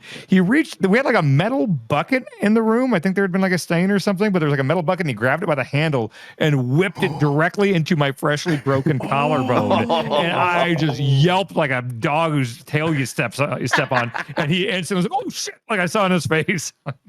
Oh man. Yeah, we were playing GoldenEye with my friend. We were on the football team in middle school, and we all hung out at his house because he broke his leg. And we're like, oh, we'll make you feel better. And we're playing GoldenEye, and I got pissed, and I just slammed my fist on his leg without thinking. His broken leg. So I suppose this is still a funny story about how I got injured, because then everyone else beat me up for doing that. So yeah, those are trying homies. to think really hard here. Yeah, exactly. I've always been such a careful person. Like I've done things like out of anger. One time I spiked a controller or something. But I'm trying to think. The only thing that comes to mind is when I was just I was like 14, real dumb age. You do dumb stuff at that age. Me and this guy were like beefing hard over a girl, as you do at 14. And so for whatever reason, we were at a party and we did this game. You ever heard of a game called tennis? Not in reference to the racket. No. Yeah, you walk up to a guy, you do like the predator handshake, fucking slap each other's hands. That's it. That's the quote unquote game. You take turns slapping each other's hands. While you're holding their hand. Okay, you're doing the predator handshake. Oh, yeah. And the other hand you fucking slap them. smack the other dude's hand. And the whole goal is like, who chickens out first, basically. Sure. It's like a bloody knuckles type thing. Like, it's just like a game of chicken type thing. Yeah, a game of chicken. Like who okay. Who wins first. Again, I can't emphasize enough. I was very dumb. And boy, I stayed in that way longer than I should have. Oh, sure. Well, was the girl Yeah. impressed by either of you, Shawn? No, she thought we were both idiots. Now, granted, I was dating her at the time, so I guess I won, but people are very, very stupid when they're that age. Oh, yes. Yeah. I definitely have like probably 10 other times I've hurt myself in really dumb ways, but I can't think of anything right now. Yeah, I think there was a time where a friend like cut me really bad on the shin because of a knockoff Beyblade. That's just Sounds like you just embarrassing. deserve it then. Yeah. That's just copyright Yeah. law working Yeah. its karmic magic. Because let me tell you, like knockoff Beyblades, and folks can attest, they're part of a Beyblade is the weight ring to like give it some centrifugal force. Yeah. Some knockoff Beyblades would have like these little like little studs poking out, these little nubs that would, if they sparked against concrete or another knockoff Beyblade, it'd create sparks. If it's going really fast and hits your shin when you're like 10, it just shreds skin. Yeah. I've Anyway, seen some messed up ones like they just had knives, basically. They just had little really knives. sharp low points there. Two things. One time I was trying to get the mail out of my mailbox while I was in my van or my car. I don't think I had the van back then. And so I reached down the mailbox and was getting the stuff. And then I started driving away while my arm was still in the mailbox because I was very stupid and kind of like it bent backwards enough that I was like, what am I doing? And had I like gone like 2 feet further, my arm would have just snapped in half. So I stopped myself from hurting myself, but it was very close. And that would have been real dumb because it's like I was fully in control of everything in that scenario. I could have just taken my arm out of the mailbox. I could have just done that. yeah. This is the difference between you and me. I willingly got hurt that one time being an idiot. You were just like, butterfly. I'm just living in it. Yeah, that's my whole life. Yeah. The other thing, breaking news story, Epic is kind of doing a pretty sad and desperate thing and letting some meme game on there called Monk Island: Rise of the Beast. Oh boy. That I think is trying to be like that King Kong that's pronounced game. Monkey. Don't worry. That's It is pronounced monkey. Okay. Yeah. Listen, I don't return to monkey, as the kids say. Yeah, I've never said the memes out loud. So Monkey Island: Rise of the Beast, and it looks like it's trying to be that King Kong game. And they have stuff like features include a giant monkey. It's good. An urge to play this masterpiece. 50,000 frames per second. RGB lighting. It's kind of pathetic, but I also kind of want to play. Oh, it's free. Yeah, I also just got an email that was added to my Oh, Epic library. I just got that too. Yeah. So You see, this is genius because that Kong game which by the way, Netflix gave us a DMCA over. Thanks, Netflix. are you kidding me? Over on TikTok, it's fine. It's just my work that got affected. Okay, good. It's genius because that game's EXE is named Monkey, Monkey. MONKE. So they're Yeah. very clearly, yeah. Yep. Well, I'll check this out. Oh boy. We're gonna check out another email. This is a cue for the sandwich artists. This is from Jerry in Wisconsin. Hey bombers, this week Subway is rolling out new nationwide menu items: a foot-long churro, What? foot-long pretzel, and foot-long chocolate chip cookie. What the fuck? I don't know if this is for shoot. Since y'all are connoisseurs of fine dining and have a former sandwich artist on staff, Hi. I was hoping to get your thoughts on this foot-long trend. I would personally quit on the spot if I worked at a Subway and a customer asked for their tuna melt between 2 foot-long cookies. But I digress. What's the end game in this? Foot-long flatbread pizzas? Foot-long glizzies? A foot-long bowl of jalapenos for Grub's breakfast? Are there any foot-long-ified items you'd buy at a sandwich place? Cheers, Jerry in Wisconsin. Listen, food is better if you tell me it's foot long. Yeah, Like, it's a shoot too, by the way. yeah, Oh, but yeah. it's not like a bread option. It's not like you're going to be able to like put the sandwich on the cookie. It's just like a dessert thing. This is them trying to like reset the SEO because they boned themselves with that whole $5 foot long, and then they're like, oh wait, prices go up over time, but everyone still thinks foot longs are going to be $5, and now they're like $14. It's like Arby's 5 for $5. Like that hasn't been that way forever. Yeah. Right, but it's still in my head, and I think they're trying to like fix that here. But like, no, footlong means fucking churros, you idiots. Take that instead. Did you guys see the article I just linked in the chat? I'm looking at it now. I will check it out. I'm looking at this picture. Oh my god, I want this foot-long cookie so bad. He looks so miserable. Cheese. Yeah, like I thought in my head, I was like, okay, this is gonna be a really dumb gimmick where they make one giant cookie for the store or something. No, they're just making like really long, like a tray of cookie, the longest churro you've ever seen, and a really long pretzel. Subway's cookies are pretty decent too. Yeah, that was always my favorite thing from Subway, actually, the cookie. Yeah, it's by far the best part of Subway. Churros are already pretty long. Yeah. This isn't too odd. Yeah. I guess they're not like 12 inches, I guess. They're probably like 8 inches normally, I suppose. Well, listen, you don't have to give me that look, Jan. I was giving that look to the audience. I was giving that look to the audience, all right? Okay. They're not jimming the DoorDash. camera. No, can't order one right now. Maybe it's just soft launch. This Axios says it's, this is Axios Chicago, so maybe that's why they say Chicago. Is it nationwide? I was just seeing, debuts like, late nationally November, early December. January 18. Oh, that's why. Oh, a couple days from now. Okay. Oh, yeah, all it says right there. Well, Okay, we'll celebrate later this week. So that's not Let's expense a bunch of foot-long cookies. We can do that when we expense all our poker paraphernalia, like the visors. So we'll do it all at the same time. Oh, yeah. What sandwich would you put a foot-long churro, cookie, or pretzel in? Meatball marinara. Oh, that'd be good. Actually, that would be good. Yeah, That'd like be good. the pretzel, definitely. The pretzel would be good on most of those. The pretzel actually would be good on tuna. I would actually eat that. Oh, I am totally going to a Subway and asking them to use the pretzel as the bun. Yeah, it's too small. Incredible. I don't care, Jan. We gotta make this work, dude. Oh man, I haven't been to a Subway in maybe 5 years.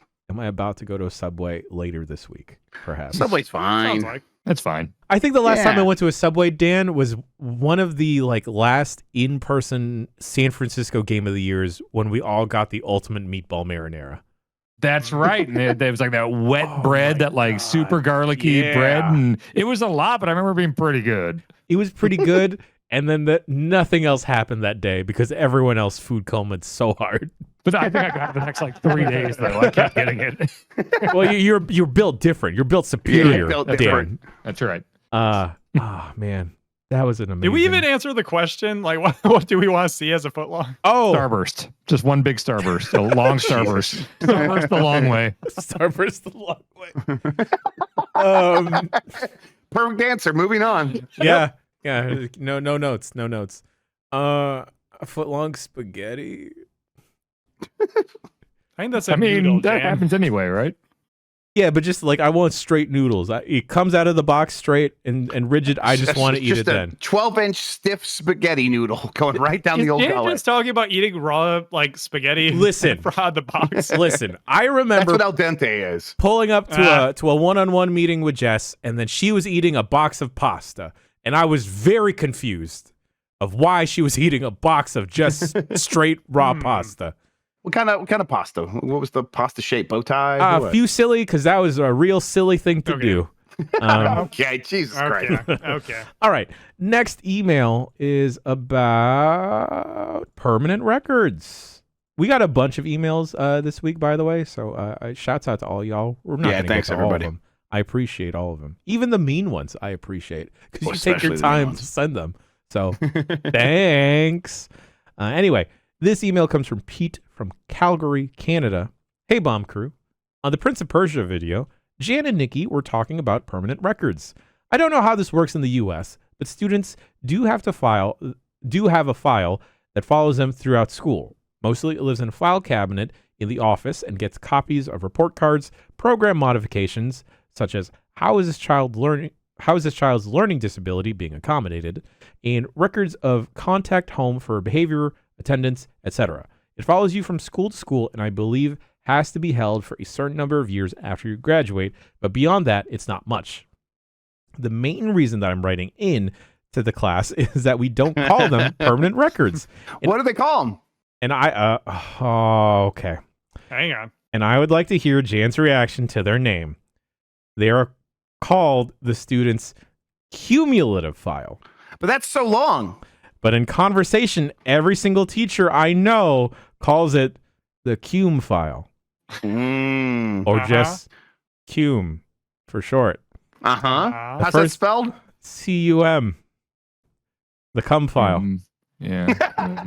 He said it. The first time I got an email from admin asking about a cum file was a very confusing day for a young teacher. How do they know I have one of those? Cheers. I hope all of your cum files remain squeaky clean. Pete from Calgary, Canada. Man. Oh, hard boy. in Calgary. Oh, man. That's very good. I permanent file, like, yeah, but like no one looks at those beyond school, and probably not even like later in like high school. They probably had no interest in your, because it's like more work. Yeah. And like criminal files goes away after like 7 years. So I can't imagine your elementary school file does much for you. You seem to know a lot about this, Grub. Hey, listen. What can I say? I mean, they definitely look at the permanent record of more recent years when you're like going into college and stuff like that. Yes. They'll look to like late middle school, even into early high school. But Okay, that makes sense. I'm curious about my cum file and seeing what's stored in there. Nikki ordered theirs, right? Yeah, Nikki ordered theirs, and I think they said it was 2 to 3 business days. So they may have their cum file in hand. I thought it was a really long amount of time. Yeah, I thought it was like a making month or fun of something. it 'cause I just got a package Oh. from of the country. Yeah, Well, it may have been they're- like 20. Yeah, Just leaving off the zero there. yeah. I think they're gonna get it like long after we all forgot about this, and then that'll be fun. Good content. You love when your cum file surprises you. All right. This next email is actually a pair of emails. Last week, maybe 2 weeks ago, we were talking about how Epic had bought a mall to convert into an office building. Well, Will and Ben write in separately to give us updates about the Epic Mall. Will from North Carolina writes in, "Hi, Bombers. Was listening to the Bombcast last week and realized I was driving past the mall Epic bought bought right as y'all were talking about it. I decided to pull into the parking lot to see what had been done. Seems that, much like the Epic Store, this was another half-baked idea that had no intention of following up anytime oh my God, soon. Really? Wow. Only about half of the mall has been demolished so far, and the other half is still standing, and there's no construction equipment anywhere to be seen. A quick Google search shows that the plan was for new Epic campus to open in 2024, but when reached out for an update on the project in October of 2023, Epic still has no updates in what is planned and when it plans to resume work on the site. Cheers, Will from North Carolina. They also shared a picture, which was just a bunch of gates. Why? I didn't even realize that they were demolishing the mall. That seems what's stupid.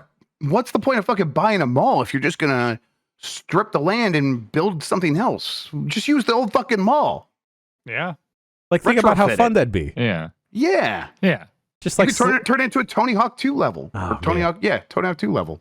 Well, Ben also writes in, Dear Bombcast, on last week's episode, you brought up Epic purchasing an old shopping mall to turn into a new office building. Fun fact, not only is that mall, Carytown Center, the mall my family frequented for multiple decades, but my father actually works for a company that was involved in the whole Epic deal. Oh, wow. He was there on site as as part of the group giving the Epic team the initial tour of the property and had various anecdotes such as Epic employees riding electric scooters around and excitedly banging on abandoned storefronts and machinery so they record noise for their audio team. Oh, that's fun. My father remarked that he and his coworkers, who are all older men, suffered a bit of a culture shock from the Epic team, who are all 20 to 30 years younger on average. According to my father, who still works at the same company and lives 10 minutes away from the repurposed mall, there hasn't been much progress on renovations. While demolition apparently started in 2022, nothing really came of it, so the property is currently nothing but a wasteland of partially demolished buildings with no further progress in sight. I'll be, in fact, moving back to the area a few months later this year, so I should be able to see this astounding lack of progress for myself. I can try and send you guys some pictures if you want. Ben? I do want that. Yes, That'd be please. cool. Please, if you're in the I area. want to stay on top of this story. Yeah.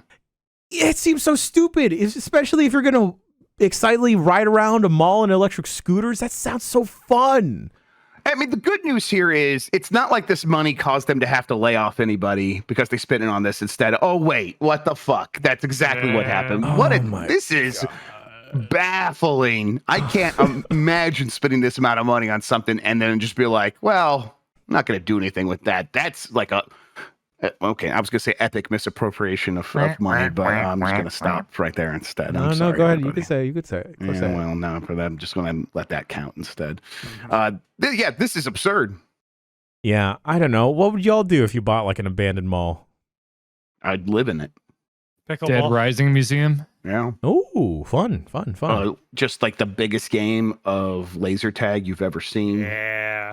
Or paintball even. Yeah. Okay. I actually did that once. There was part of one of the game centers somewhere here. It was so long ago I can't remember which. Bought like the building next door and then just converted this like abandoned large store or whatever into a laser tag area. So there was like multiple floors and everything. And that was sick. Making it like an experience area. Obviously, you'd have to like make sure it was safe if you're going to do this for real. But like, yeah, a haunted mall for Halloween would probably crush. Would probably make a ton of money. Oh my god, yeah. Oh, yeah. Make the first level all like a ball pit and let people jump from 2, 3, 4, or however many stories there are onto the first one. That's never gone bad for anyone. Yeah. From 2 or 3 stories. You had to sign a waiver. Not what I thought you were and there going to could say. be ropes and shit like that. And yeah, I but the wasn't whole thinking first about the floor is waiver. balls, so you'd be safe. See, when you said waiver, of course, and now everything's Yeah. cool. I forgot. We don't want to get sued. Yeah. Yeah. Yeah. Dan, are you aware of the TwitchCon foam pit? I'm just curious if this is. Yes. Okay. am. Okay. Yes. Safety is important. People need to be Extra looking at layer things of that know balls, what they're yeah. doing. Yes. Okay. Yeah, that's why the whole first floor is balls. I get it. The whole first floor is balls. Just like the level of shout outs this week. Folks, we're gonna punt on the shout outs this week. We gotta clap. I got meetings to go to since we had to start the podcast a little later than normally. Grub, what do we got going on this week? I gotta say, one of my favorite weeks of any time of the year, the week where I no longer have to play a Blight Club game, and instead we're doing Mortal Kombat Mitchologies, Mike McQuanchi. It's Mitch's turn. It's Mitch's turn. For audio listeners, Dan's doing You Can't See Me with his hand that has a slight like Band-Aid on it now. It It's looks a like. yoke splint. It's a shoot yoke splint. I need it. And Yoke Splint could be the name of this podcast, Dan, Jan, if you need that. And then what else we have going on? We're gonna have most of our normal shows Tail of the Grub. on Thursday, we're doing Tale of the Grub. I'm going to be playing Tale of the Sun, which is an old-ass PS1 game that's very weird. All I know about it is that EGM gave it like a 0.5 or a 1 out of 10. And then Dan has played it, and it's like, it's actually pretty neat. So I'm going to be checking that out. And then Friday, a new video game is out. Jan, Yes. are we playing that? Yes. The original plan was to do another VR UPF playing knock and perhaps poker. But folks, something comes out into early access on Game Pass this Friday. That thing being Pal World.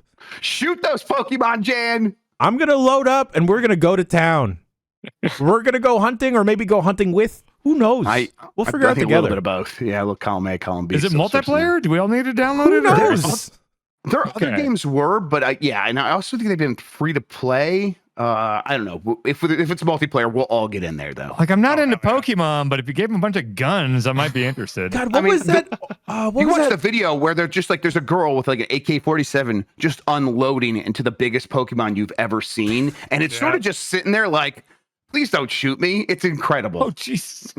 What was that like MMO we checked out like sometime last year with the shimmy? The shoulder shimmy. Yeah. We should check back in on that. Weird hammerhead sharks and what the fuck was that? I feel like it's gonna be like that, maybe. I think so too.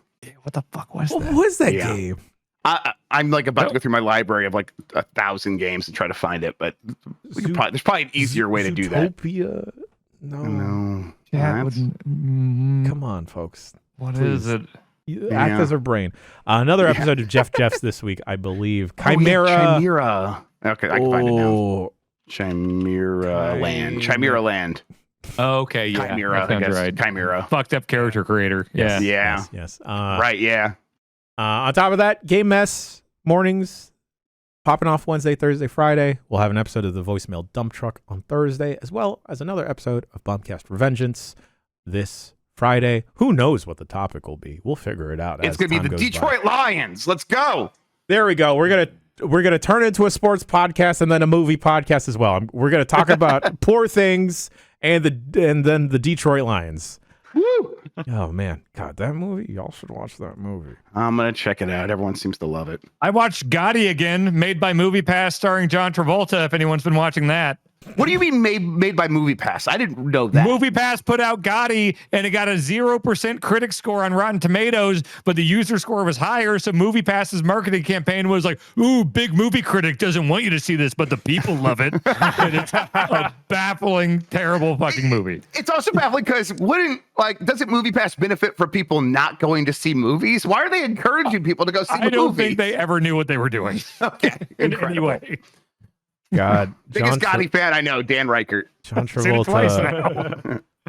What's the opposite of saying looks incredible in this movie? Looks bad. Yeah, it looks shit. Looks I think. awful. Looks not good. Looks not good. But you look good at home. I've been Jeff. No, I'm not Jeff. Oh God. Oh man, Gotti's got dying, me. Everybody. Gotti's got me fucked up. I'm gonna go play poker after this. I'm gonna teach Scout how to play, so we'll come up with strategies together. I've been Jan. He's been Jeff. He's been Dan. He's been Turbo Shawn, and you at home have been great. Thank you for tuning in to today's episode of the Giant Bombcast. We'll see you next week for another episode of the Giant Bombcast. And hey, there's a bunch of great stuff popping off on the site this week as well as last week. So go check that out. We love you. We'll see you then. Kisses on the cheek, kisses on the mouth. Fold, call, the big slides, the terms I learned earlier from poker. I'm going to remember them all. Bye. Slides? What was it? Big little guy next to the dealer? Blind. Close.